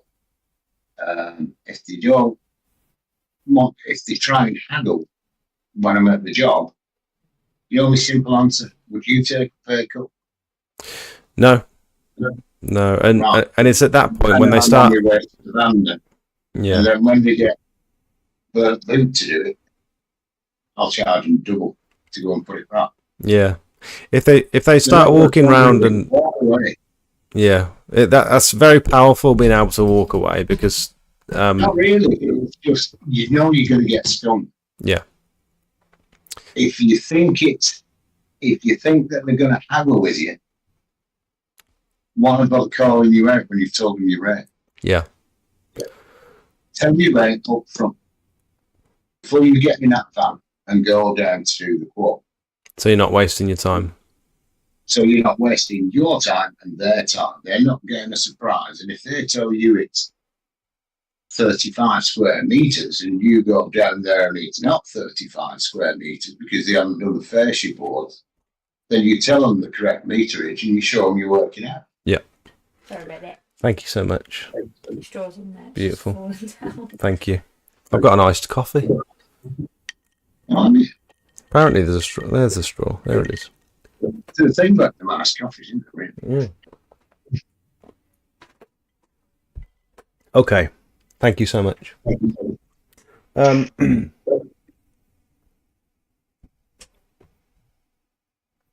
So Martin Cessford says, am I saying that right? Is it Kesford or Cessford? I think it's Cessford. He says, if decking is stained, would you need to sand it all off first and then apply Deck Clean Pro, or can you fan jet and then Deck Clean Pro? No, it's going to come off. If it's stained, it's got to come off. Stain down. Okay. So generally, if you're going to do a full restoration, it needs to be stripped back to the original wood by sanding it down, cleaning it and sanding it. Everybody thinks that the standing can be left out, and unfortunately it can't. It's part of the process. You can't restore a deck unless you do the full process. All you're doing is you're cutting corners, so you're not actually restoring it. You're bodging it. It's the easiest way to describe it. You're not restoring it. All you're doing is going along, giving it a quick wash and putting some oil on it, which you don't know the oil that your previous coating is. So is it going to be penetrating oil? Can it get through a film forming oil? No, it can't. So if you've got film forming oil on, such as Liberon, which is a damn good oil for a DIY product, but it's a 2-part application, wet on wet. Now, if you're trying to put, say, Textrol, which is the Oatrol, or Woodcare UK's oil on the top of that, it won't go in because there's a film stopping it. So the old oil has to come off. I think that's comparable to, I had a quote recently come through in my inbox where the chap had repeatedly sealed his own drive with some sort of waterproof brick sealer. It wasn't a driveway or patio sealer. Something water seal on it. Yeah, I think that's what it was. And so he's done it over and over again. And so it's built up layers. The whole driveway is super shiny. It's like a high gloss, and he wants it painted grey because I've recently done a recolor on a driveway, and I know that concrete sealer that I'm going to try and paint on, the pigment and the sealer need to absorb into the concrete, and if it's got, Which one are you going to use? well, I like the Block Magic from Smart Seal. I think that was a really good product. Yeah, you like that one. I saw that great one. But the issue is, I know for a fact that product isn't going to absorb past that layer of sealer that he's already put down, and so that whole driveway, the driveway is going to need completely stripping. I've never strip sealer from a driveway, and I don't fancy doing it, to be honest, because it looks like a horrible job. But that's apparently it is in heat. I mean, I'm very friendly with a guy in Wigan who does a lot of these, and Joseph. I think Joseph does a lot of these as well. Darren Aspinall in Wigan, easy man for stripping driveways. Asking, they are messy.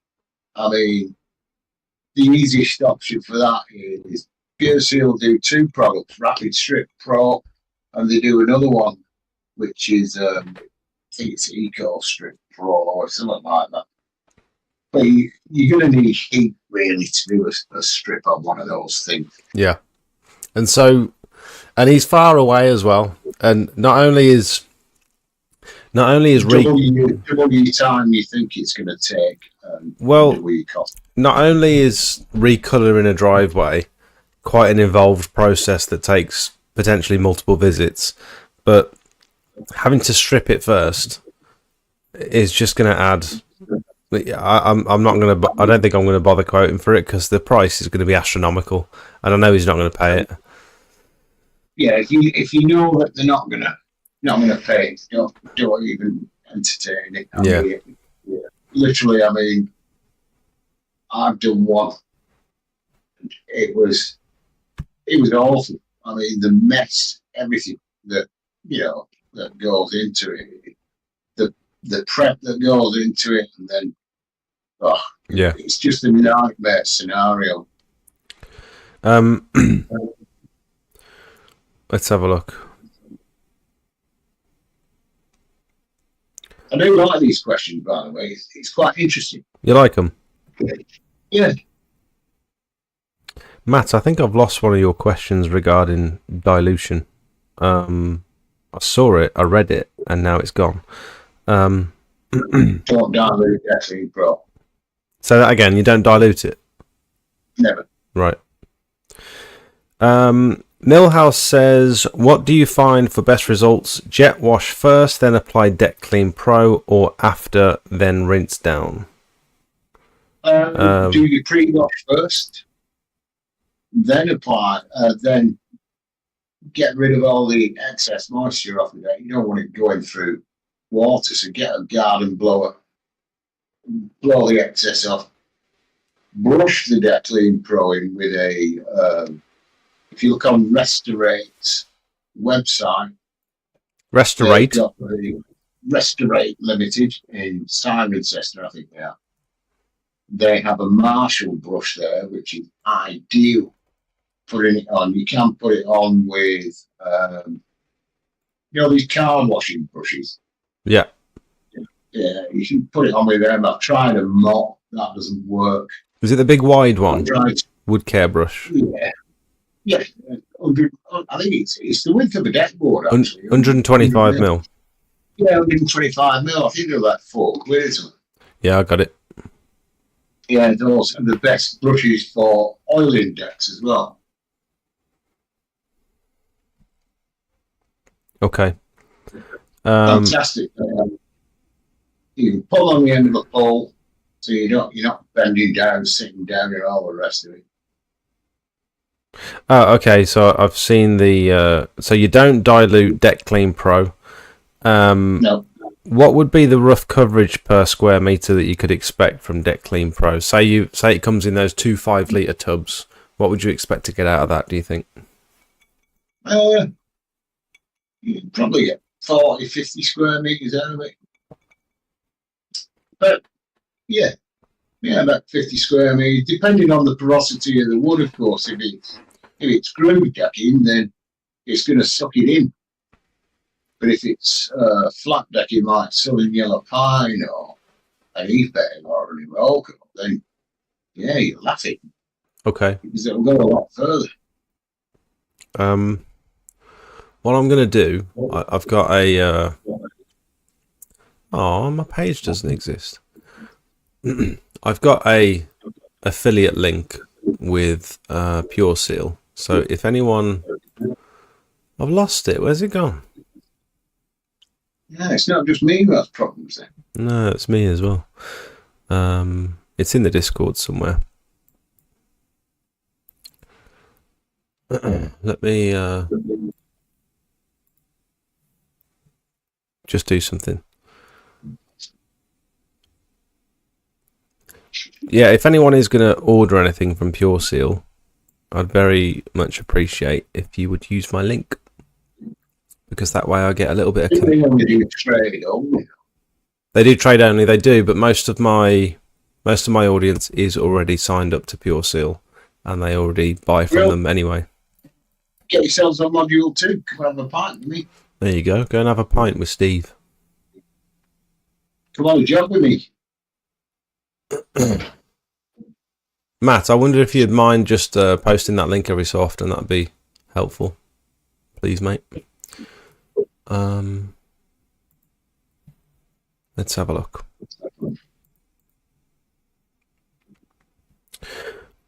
Okay. Questions. Are you still all right for a bit? Yep. Okay. Phil says, how would you go about cleaning sleepers and preventing future growth of moss/algae? I thought with pressure cleaning and treating with biocide would be the best approach. Yeah, that's not a bad call, actually. Yeah, I mean, sleepers are a pain in the hole. They really are. Are they soft? I mean, they seem softer than decking sleepers do. Is that right? Yeah. And they're not proper sleepers.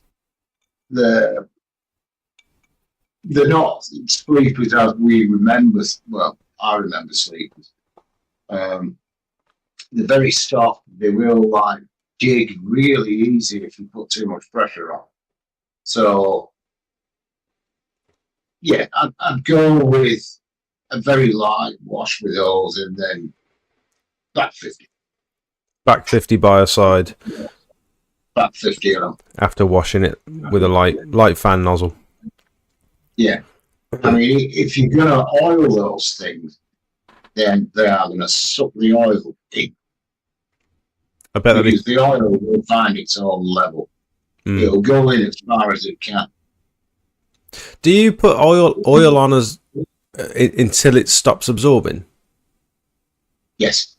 Ooh, so you could potentially, on a really soft wood, you could potentially use quite a lot more oil than you would on a hardwood. It depends. I mean, if you look at the depth of a deck board in the UK, then, yeah, unless you're going in with sleepers, I mean, you're going to spray sleepers, aren't you? Anyway, it's the same as fences.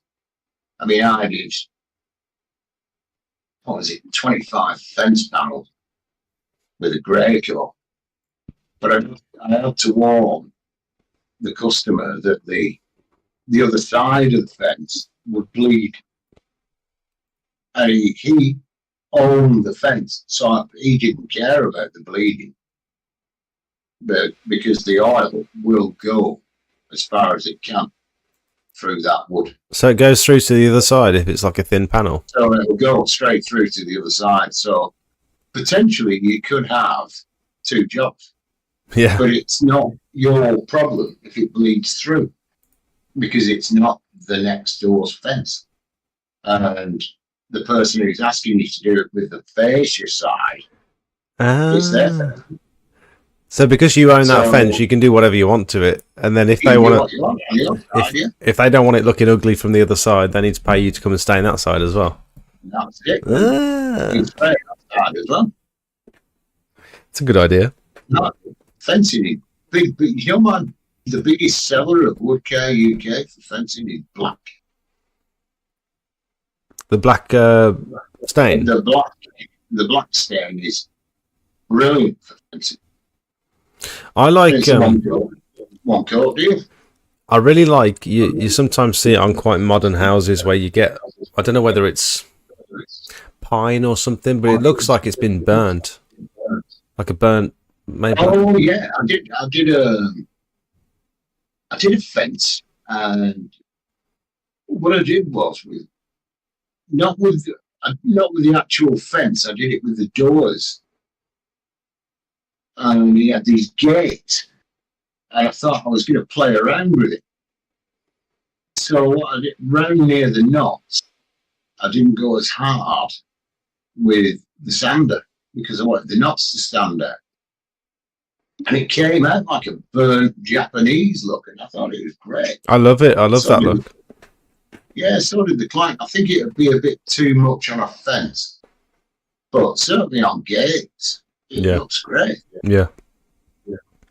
Will Deck Clean Pro work through a backpack, even though it's sprayed? No, because you're going to spray. Sorry? You can put it on. You can put it on through a backpack with a brush.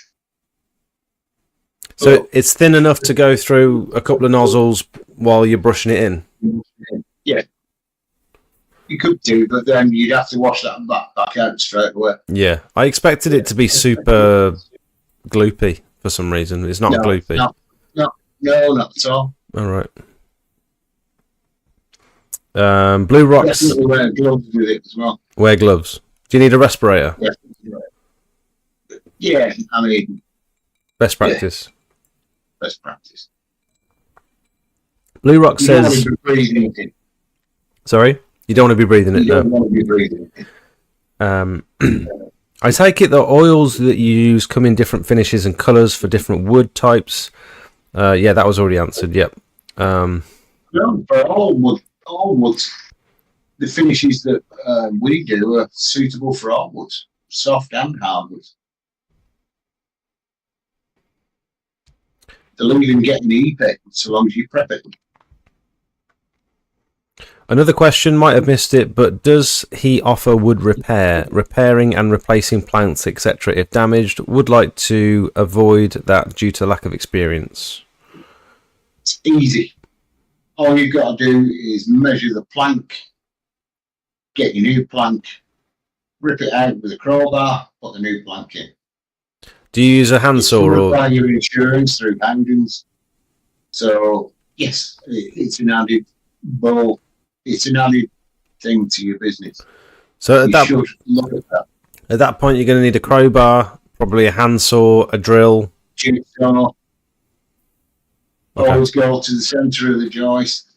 All you got to do is use the old board as a template. Yeah. Are you using the? Are you taking a generator around with you, or are you using the customer's electric? No, I use the customer's electric. Extension lead. Yeah, extension lead. 13 amp extension lead. I have a chop saw. I have jigsaws, skill saws, but that's only because it's part of that solution that I offer, deck restoration. Yeah. So if you're offering deck restoration, then you've got to be prepared to replace a couple of boards. It's not that hard to replace a couple of joists either, really, when you think about it. Okay. Motors Head or Motor Sheared, I think it's Motors Head, says what is the best budget treatment for a deck? Like if you had to pick one, if the customer is a tight ass and they want it done super cheap, is there anything that you'd actually recommend? Liberon available from Restorate, but it's a 2-coat application. 37 quid a gallon, I think it is that. Liberon so super. If you're doing a 2-coat application, it comes in 5 litres that as well. Just 20 square metres per 5 gallon. 1 gallon. Liberon Super Decking Oil. That's the one. So it's on offer at the moment for 30. And then telling me you might get a discount. 33 quid for 5 litres at the moment. It's on offer. There we go. Get that. The Marshall Blush, you're laughing. It's got a calculator on there as well. Oh, it tells you how much you're going to need. That's a good idea. Look at the calculator. Don't look at it. Don't look at it. Okay. It's rubbish. Okay, sorry. If it's an old deck, it's going to use more. If it's a new deck, it's not going to use that. Okay, so you can't really do a generic calculator for. You use 1 gallon at that price. Buy 2. Okay. What grit sandpaper would be best, and is 40. a 40? I use 40 everywhere. And 40 ceramic Abrinet discs. Abrinet SHD, they're called. And is a sander that you don't have to be kneeling not a better option? I understand they'd be much more expensive than the handheld one. Kneel down. You're never kneeling. No, I'm never kneeling. I sit on my arse. I sand a bit, and then sit on my backside, and then shuffle along because I know I'm not going to get any splinters. It's the easiest way. Put some Pink Floyd on. Be like, by the time you get through the first album, deck's finished. Ah. Have you got some headphones that you listen to, or have you got a radio? No, I've got headphones. Can't have a sight. I don't like sight radios because your taste in music isn't the customers.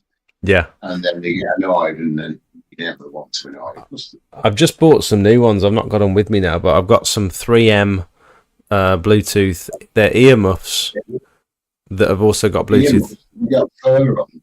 No, like, ear defenders. Oh, right. No, I've got the Galaxy Buds Pro 2, I think, correct? Okay, nice.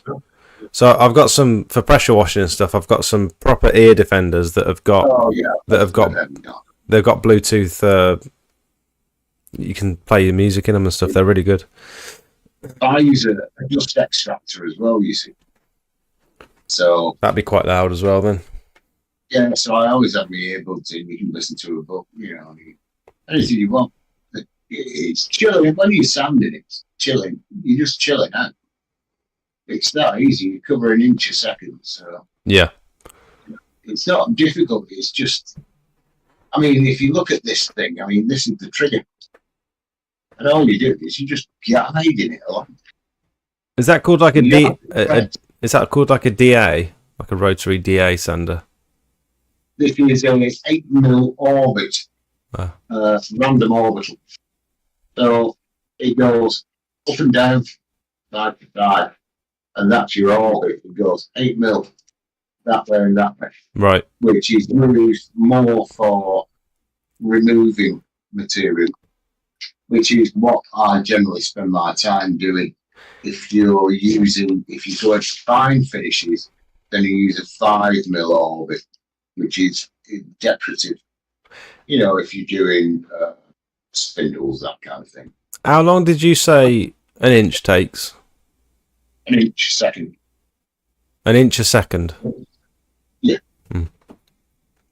I think this one... While you're sat there on your backside, you can reach 4 deck boards. Yeah. So what you don't want to ever do is go back to a deck board. So you do 4 deck boards at a time. Shuffle along. I think by the time you've finished an hour, you'll be quite surprised how far you get. I think this has already been covered, but Ray Exterior says, does Steve recommend that you always sand between cleaning and application of a product such as Expert? Are you okay not to sand? No.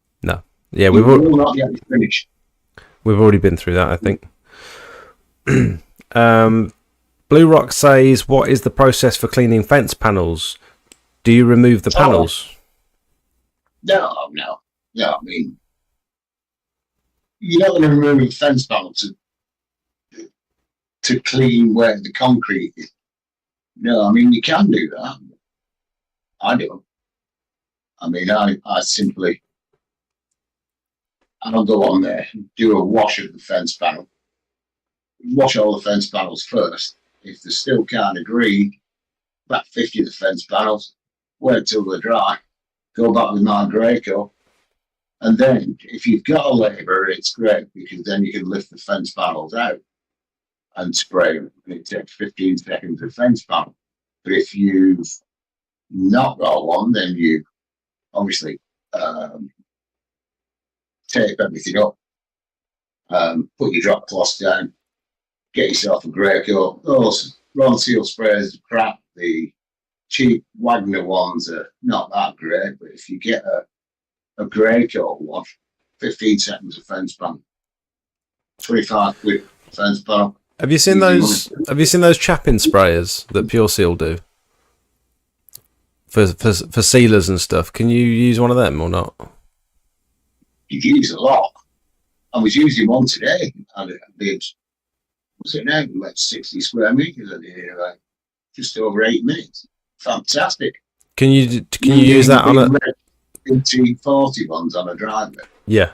I wouldn't use one of them on a fence. You wouldn't. No, you use way too much. Use it. How many gallons does that?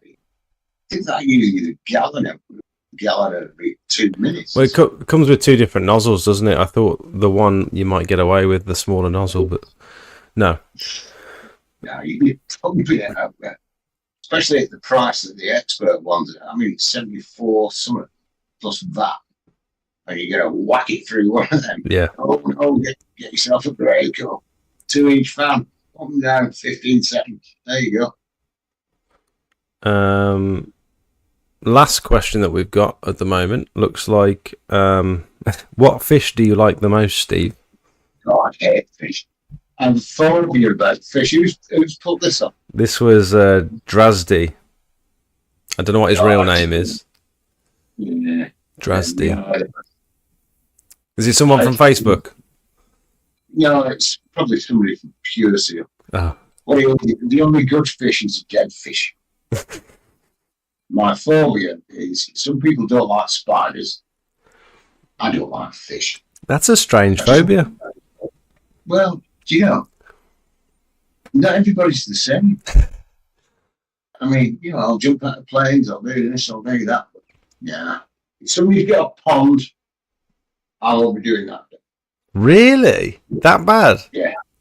Yeah. No, I did kill my friend's koi carp in Birmingham, in Solihull. They all had names, all called Bob or Robert, you know. Yeah, they were all floated by the time I left. Why? Because they didn't like me. What are you? You ever seen that thing about the jungle, man? You what? Have you ever seen that thing about the jungle? Them fish. There's some weird fish about. Yeah, but a koi carp in a pond that's...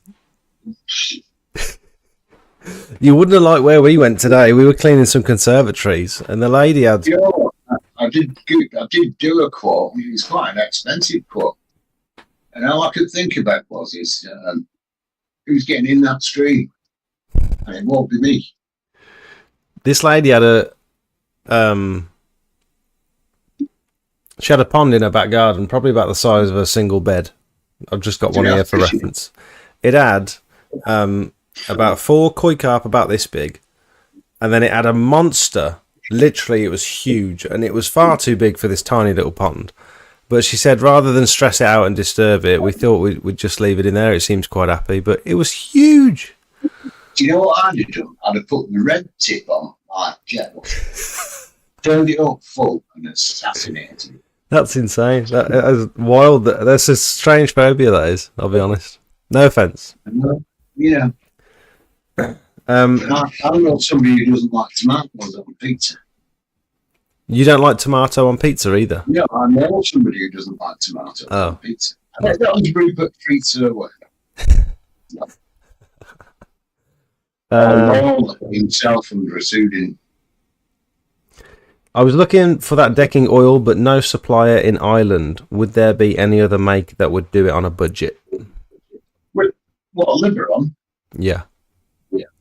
Yeah, they'll sell it. I'm sure that Restaurant can send it over there. Delivery and returns. UK mainland, islands, Scottish Highlands, Islands, and Ireland. Yeah, they might do I'm it. sure they do it. You get that little Amazon.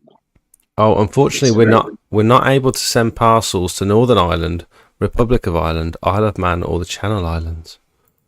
Oh well, in that case, you're gonna have to use expert. You have to use what? Expert. Oh, actually, Brendan Igo sells oils or general paints in Ireland. Brendan Igo International, it's called, if he's still alive, or general paints in Ireland. They sell oils. Oh, okay. Good to know. I think I found it. It's a strange website. What, Brendan's? Does Ireland use dollars? He paid me. Euros, not dollars.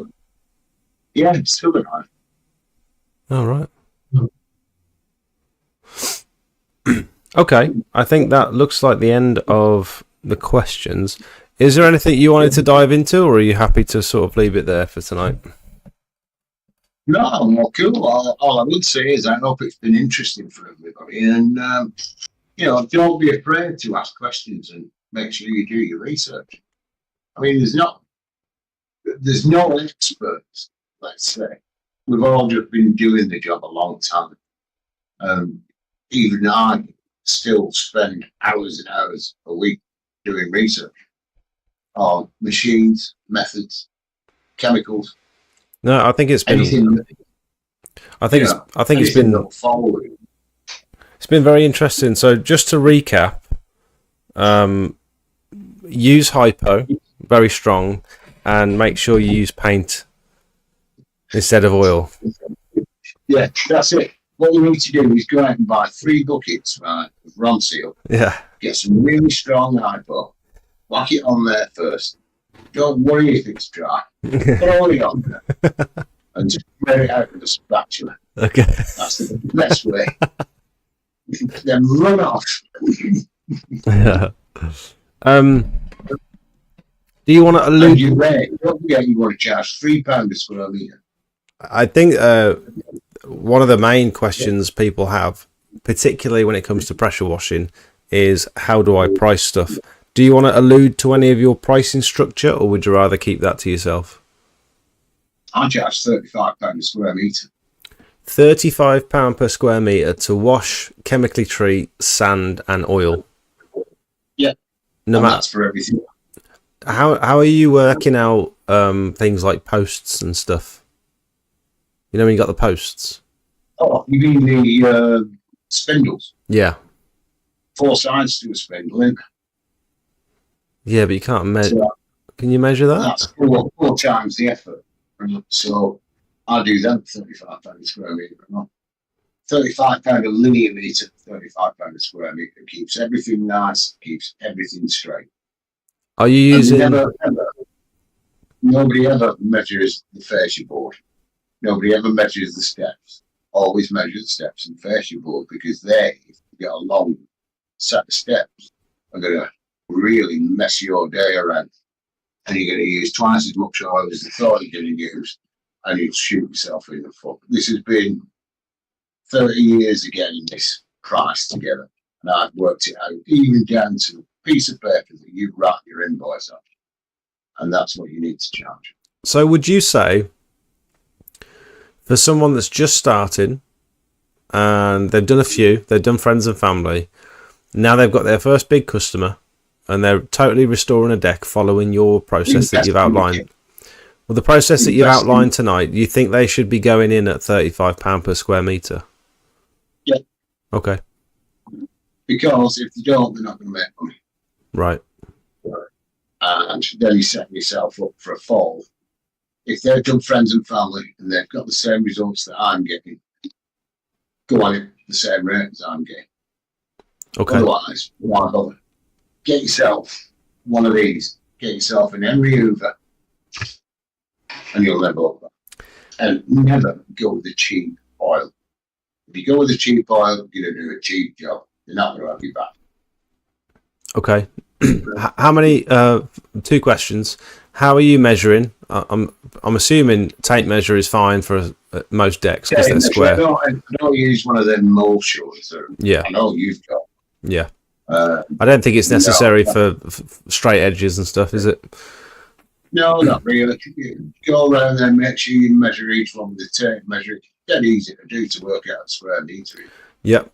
And then how often would you say, percentage-wise, when it comes to winning your quotes, whereabouts would you say you are? Really? So pretty much every quote that you do. Say that again. They don't offer me before they ring me up. Right.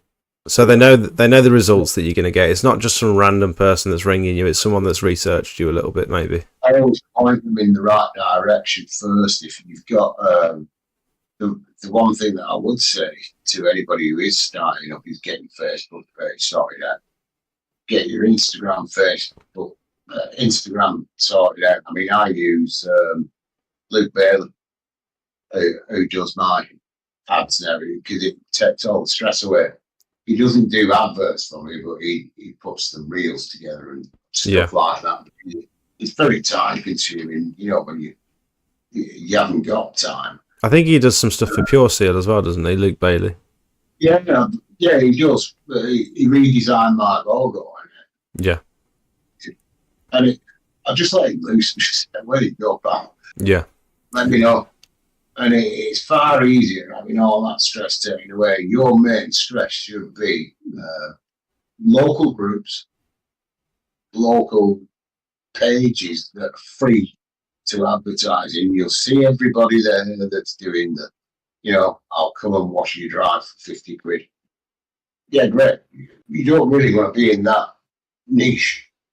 Yeah. If you want to set yourself apart, find a niche. If you're into woodcare, then do it right. I mean, on your first job, buy yourself an Henry Hoover.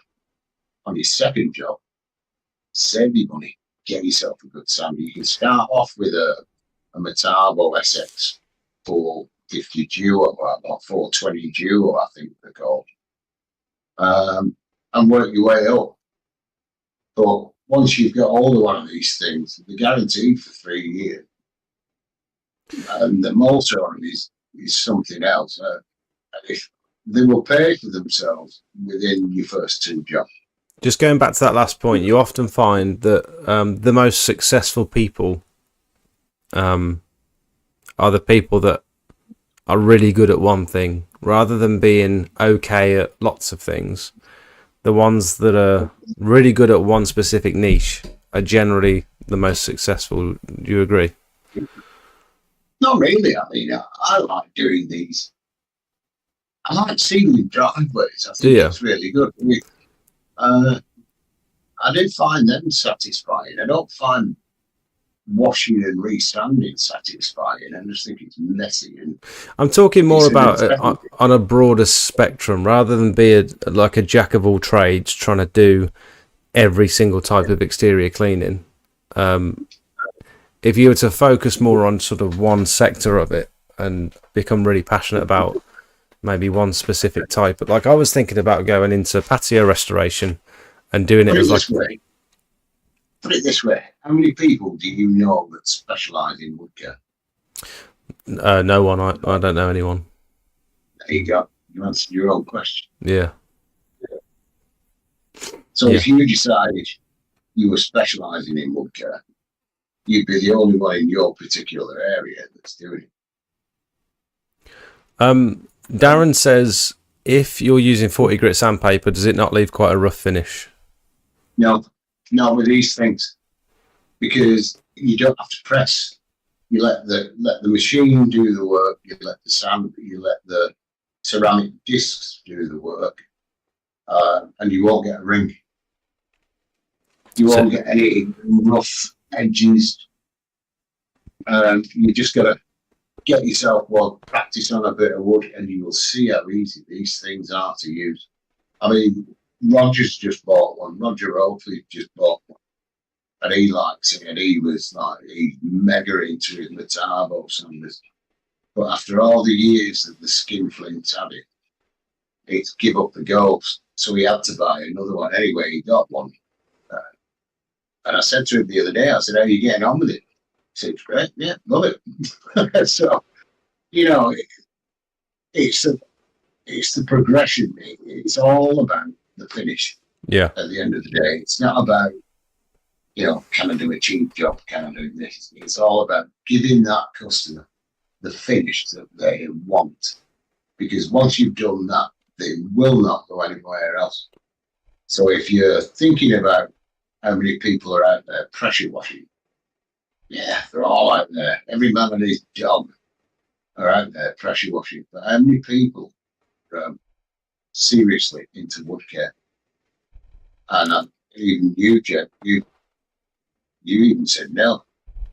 Yeah. Not even you. And that's the main bit is rather than rushing a job and cutting corners and just trying to get it done, is making sure it's correct. And I think that's you what. Do and you'll be able to charge the same price. Yeah.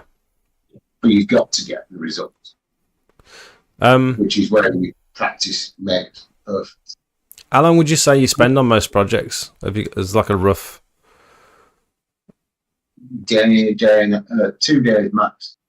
If the big jobs, if they're 100 square meters, then with my machine, I'll have 100 square meters sanded in 4 hours. So I'll wash it in the morning, I'll sand it in 4 hours, and then I'll oil it. So 1.5 days per 100 square meters. Oh, you can oil it that quickly after washing it, literally the next day if you want to. Generally, say if you get a wet spell, which we all do over here, then you prep on all those days. And then as soon as it's sand and oil day, then you schedule 2 sand and oil. You pick your smallest ones first, and then get 2 or 3 done in a day. And you sand and oil on the same day then? Yeah, sand and oil on the same day. Do you have like I know Sid Partridge seems to have like a waiting list of roof cleans of people he's trying to get through. Do you yeah, I've got one. I've got people. Do you schedule people in, or do you book people into a calendar per day, or do you just say you're next on the list, sort of thing? No, I'll book them in, and I'll say it will be this month. And then if it's a wet day, then I'll say the quote. If it's a wet day, then I will get to you soon for the wash. But then as soon as it's washed, then within, I'd say 2 weeks, you've got to schedule it in for the oil, the sand and oil. Okay. So I mean, I generally make sure that I'm in front of the customer at 7:15 in the morning, and then I can get set up for 8 o'clock when you can start, and then I'm sanding. And then as soon as it's sanded, blow it all off, because I have full dust extraction, but you still get the molecules. So you blow the excess dust off, and then as soon as you've done that, oil away. So then as soon as you've done one, get on to the next work way. That's quite interesting. Like, is that not sort of having people on a list, not necessarily on booked in on set days? Is that mentally not a little bit stressful for you? Because that would be a bit stressful for me, I think. I'd feel a bit disorganised. Do you not thrive on them? Makes life interesting. I know what you mean, but I also get up at 4:30 every morning and look. Say that again. I get up at 4:30 every morning. Do you? Yeah. Bloody hell! Yeah, but that's because then you can have a look what's going on in the world. You can check your emails. You know, the messages that I send some people that you send me the night before, they'll get about 4:45, you know, it's like, I'm up. And then I'm out the door for 6 o'clock. Yeah. And then I'm on site, always have a pint of espresso. You got one of them beta cup. I thought you were going to say Stella then. No. As soon as I get in, the first thing I do is reach in that fridge. Yeah, I'm just wondering because if you've done 2 or 3 jobs, you are a bit like high if you get them all done. So I think you do feel a lot of satisfaction out of it. Yeah, I think a lot of my customers, they sort of want a date and they want to be home and they want to know what time I'm going to turn up, and so I feel like my appointments are fairly set in stone once I make them. Other than the ceiling ones, I'll say like if the weather's crap. Yeah, I'm going to say, what about if you're held up on a seal and then you can't do it that day, then you've got to ring the client and let them down. What I generally say is that I'll give them a week and say, right, I should be there with you this week. That's a good idea. But then if I look at the weather forecast and it's not great, I won't take a chance, because if you spoil the sand and oil, then you've got to do it again. That's a good idea. So, I think I might start doing that a little bit more and just saying it'll probably be this week. I can't give you an exact day or time, and then do you just turn up or do you ring them first? yeah, I'll just ring them the night before, or if I'm on a job and I know I'm going to finish it, then I'll send them a text message or a WhatsApp and say, look, finish this job. And then by this time they're all, yeah, of course we do, because it's all prepped.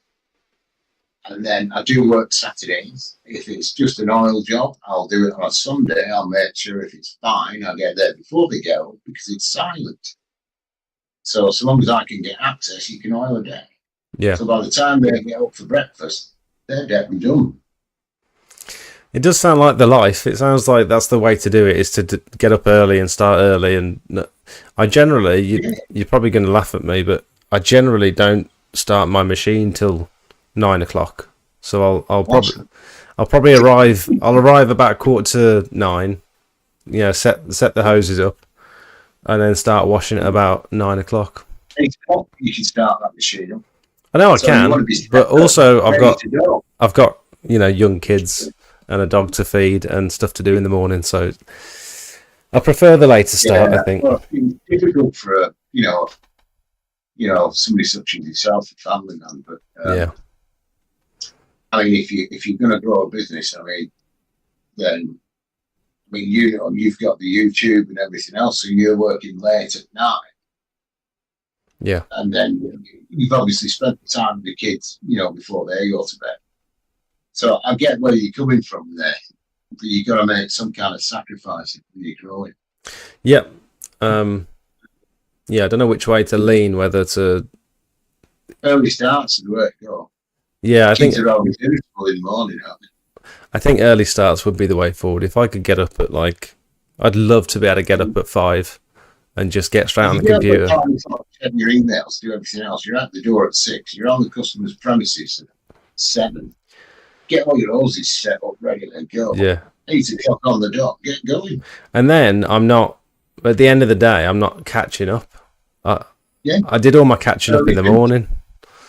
Yeah, you early finish. There you go. Don't stop for lunch. That would be the way to do it. Yeah. I mean, okay. It's like the young lad who we made. I mean, he was like 32 or something. And I'm sure he kept looking at me going, "If you're stopping for lunch," and I kept looking back at him, going, "No, we're not." You want to prove why? Why? We're not brought anything with you. Are we stopping for lunch now?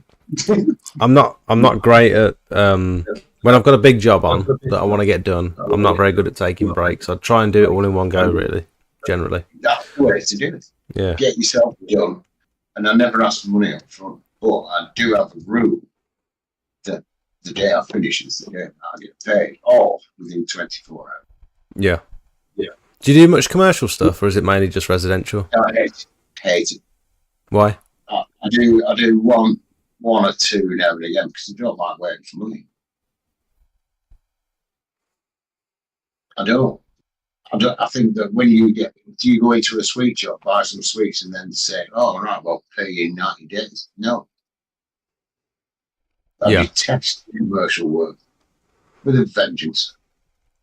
Yeah, it does seem like you're just working for someone else on their terms. Nobody appreciates you on a commercial job. You're a bod. Yeah. You don't make anybody happy apart from, the body in the account. That's a good point. You're not really making anyone happy because they don't care because it's not their property. It's just, yeah. That's a very good point. I didn't think of it like that. That's why there's no job satisfaction in commercial work. That's a very good point. The customer interaction, that personal touch. Yeah. And you can have a laugh with the clients, you get to know them. And once you've done them for a few years, they get to know you as well. And you just go, right, Steve, come on. When you come in, and, Yeah. And there's no pressure. The pressure eases. I mean, the first 3 years are the worst 3 years because you're building that trust, But I mean, I'm sure that you've got customers now who just ring you up again and again and again. It's a lovely moment when you remember them from year one and they've got back in touch saying, Jake, I'd like to have you back to either do this again, or I need my roof cleaning this time, or I need my gutters doing. I noticed you do gutters now. And it's like such a lovely moment knowing that you've done a great job for them in the first place, and the reason they're calling you back is because you did that great job. And then it's having that recommendation where, Barbara told me about you, and it's like, oh, yeah, isn't it cool? And I never put my prices up unless it's blind price. Yeah. And the best thing that you can ever get is one of these. A drone. Get yourself a drone. It's a great toy. Sorry, tool. A toy. Yeah. I used to work for. I was a manager at Maplin, and I got one. That one, I think, is DJI Mini or Spark or whatever it's called. And no, I got a 3 Pro. Chris Lawler got one, and I was so jealous. I bought it really cheap because I had my store discount, and then I sold it a couple of months before I started this business, and I'm kicking myself for actually selling it because I didn't know I was going to get into pressure washing and how valuable a drone would have been at the time. But clients love it. Yeah, you pull the drone and say, "You want to send you a bid?" Yeah, I send the clients as well. I send the clients the before and after pictures of their deck. Yeah, I do that with all my customers as well. I send them before and after pictures, especially if things like gutter clearing as well, so that they can see it's actually been done properly. I've looked at that, I've looked at that gutter cleaning. And I just think that I borrowed one off Adam Shepherd. He got this gutter back, and I was going to get it off him. But I won't get up the ladder. So I got the drone up there so that it could tell me if the gutter was clean and then follow me around. But, it was a lot of work. You can't do it without a ladder either. There's some stuff that you can't access with just gutter poles, and if the downpipe's blocked, you need to get up there and take it apart. It's my rules. Yeah. Darren says, how much do you charge for maintenance, biocide treatments, or recoats? Recoats. You can go slightly cheaper on recoats because you're not doing a heavy sand. All you're doing is a gentle washing and recoat. So the sanding, you can probably whack it down then to about, 25 quid a square metre. So you're not sanding on a recoat, or you are sanding on a recoat? No, you don't need to really, because once you've prepped it once, you know the state of the wood, and if they're getting it done, that's a very good point actually that he's raised. Then if you're getting a maintenance schedule, then if you're going back to do about 50 treatment now, I'd just charge them a day rate for doing that. If you can fit 2 or 3 biocide jobs in on a day, you know, the buy side, you're not going to be using a lot of that. Well, I'm So doing keep your price minimum. I'm doing biocide treatments at around about £1 per square meter, with a minimum minimum charge of about £75. Yeah. And because you're in and out within 20 minutes, like it's not a big job. Yeah, that's right. I mean, you're in and out, and then if they're getting it done, I mean, I did a huge thing. It's 450 square meters, and he has it biocided twice a year, and then he has it recoated every third year, and then he gets done. But yeah, I mean, that's the way I kind of work. You can do your maintenance schedules, and once you've got that maintenance schedule, it'll keep you going through the winter months for it. Yeah, it's a bit of security as well. Do you have people on like direct debits and stuff, or contracts, or do you just is a written like a verbal agreement sort of thing? No, it's all verbal. Just all. It's a very personable thing because it's not. I think that means a lot more to my customers, that they're not on a spreadsheet. You know, they're not on a direct debit and all the rest of it. You know, and if they're a bit short that year, then I would say, yeah, all right, I'll leave it for this year. You know. Yeah. Okay. Look, we've been going for almost 3 hours, and I think that's a good place to leave it there. Yeah, it's been cool. I really appreciate your time, mate. Enjoyed it.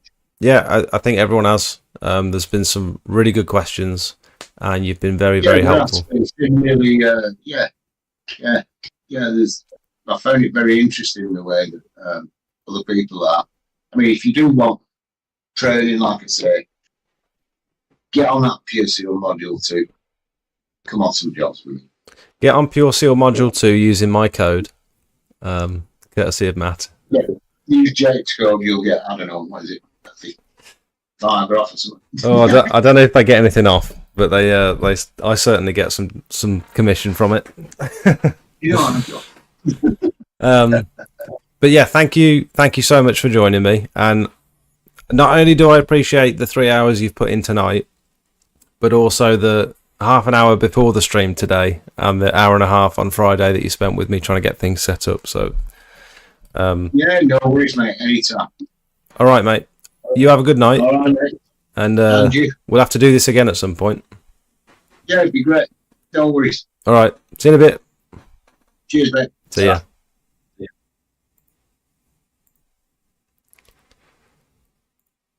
Right. Lovely. How good was that, everyone? Oh. That was so worthwhile. That's all my questions answered. I hope everyone else got as much value out of that as I did. It was good info, wasn't it? Was the audio okay? I know it wasn't ideal. It's a shame because he's got a Blue Yeti microphone sat next to him that worked on Friday, but we couldn't get it to work before the stream. We set up half an hour before the stream. The Blue Yeti, it was linked up, but it just weren't working for whatever reason. Weren't activating. It was unmuted. It was checked. All the buttons were checked, and so we ended up using the microphone in the webcam, which was such a shame because the audio could have been so much better, but Steve's sound wasn't great. Yeah, I mean, hopefully everyone heard what he said. Yeah, that was a bit frustrating that wasn't perfect because it could have been better, because it was better on Friday, that's all. But I think everyone pretty much heard most of what was said, hopefully. Did everyone enjoy that? It's crazy the sort of guests we get on here, isn't it? All sorts of people we get on here, and I think it's always so valuable. It's probably the Discord settings might have defaulted to his cam every time it turns on. No, we went into the Discord settings together. He shared his screen with me, and he had the Blue Yeti checked, and it was unmuted. I could see that it was unmuted. Every time he spoke, there was just no voice activation for whatever reason. Really annoying. My neighbours have been listening to the live stream. What do you mean?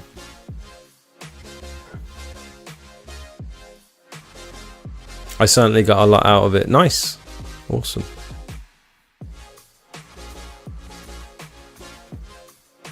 So yeah, if you are going to purchase anything from Pure Seal, this isn't sponsored or anything, but I'd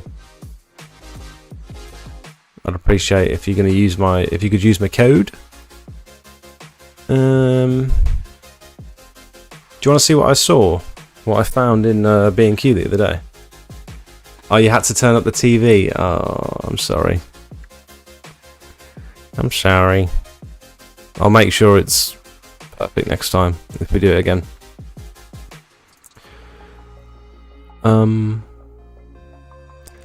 Have a little look-see of what I found in B&Q the other day.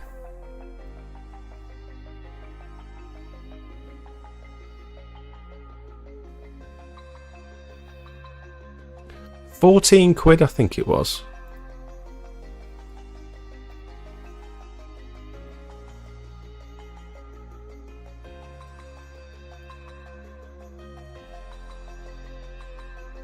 Look at this. It's called Pave Point, and it's from the Tarmac, the same people that do the regular kiln dried sand. And it's a weed inhibiting polymetric paving sand. And it looks a little bit, it looks more like sand if you compare it to like the Dan sand stuff. It's got more of like a kiln dried sand texture rather than like a dusty texture. And it's £14. And when I compare that to like the Pro Joint Poly Sweep, I think I used the other day, that was £30. And that was quite cheap in comparison to some of the other suppliers that was selling it. But this is a hard setting jointing sand. And I found a few granules on the floor that had been exposed to the elements, and it does set hard. So I thought that was quite a good price. I don't know what anyone else thinks, but it was right next to the kiln dried sand in B&Q. So I thought I might give that a go at some point soon. Might be quite a good little upsell. You know what I mean? I did another big tarmac restoration job a couple of days ago using the Smart Seal stuff, and it came up like properly nice. Really pleased with this one. Game changer. God. Absolute game changer. Everyone in this industry describes everything as a game changer. I'm sick of it.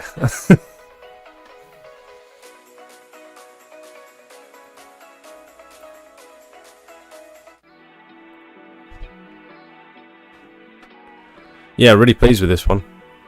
It's not the biggest one I've done. We did a really big one the other day. This was about 130 square meters. The other one we did was about 170 square meters, which it doesn't look like I've posted. Why haven't I posted it?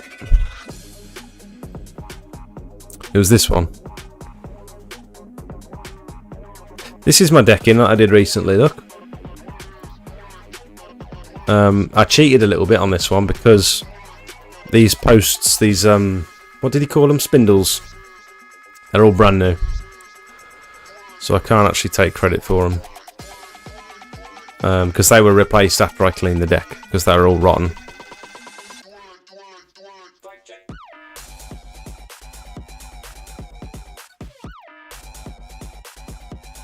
But I think for just a wash and a biocide, I think that's come up really well. That'd have probably been ripe for the staining.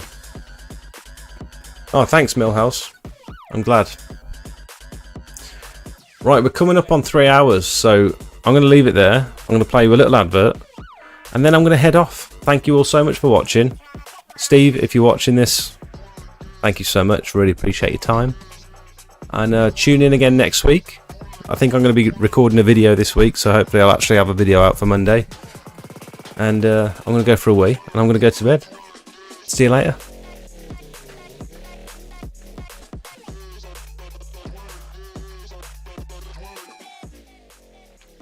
My advert's not working. Come on. Come on, you can do it. These videos online. If you would like them in a Circle members and above will get access to my private Discord for members only, where you can pretty much get a hold of me 24 hours a day for inspiration, technical help, marketing advice, or just a general chat. I post pictures and videos that you won't see on any of my other socials. You'll be the first to hear about giveaways, special offers and announcements, and it's just generally a nice place full of like-minded people who are all heading towards similar goals. We've got various different experience levels, we've got a few professionals in the chat as well. If you want to push your business, in my opinion, this is the place to be. We also have two other membership tiers. One is just to show a bit of support for the channel, and the other one is for boosted members, which will not only give you access to the private Discord, but also loads of high quality promotional images for you to start your business. I know what it's like when you're ready to get going, but you don't have any before and after pictures to put on your leaflets. At the moment, there's about 150 images that you can use for pretty much whatever you like, and my intention is to constantly update these over the next few years with all of my before and afters that have helped promote my business. Last thing before I let you go, new videos come out every Monday night at 5:30, and then I go live at 7:30 to chat to you guys and answer as many questions as possible. We do live quotes for real customers and just generally keep up to date with everything going on in the pressure washing world. Thanks for watching, back to the video.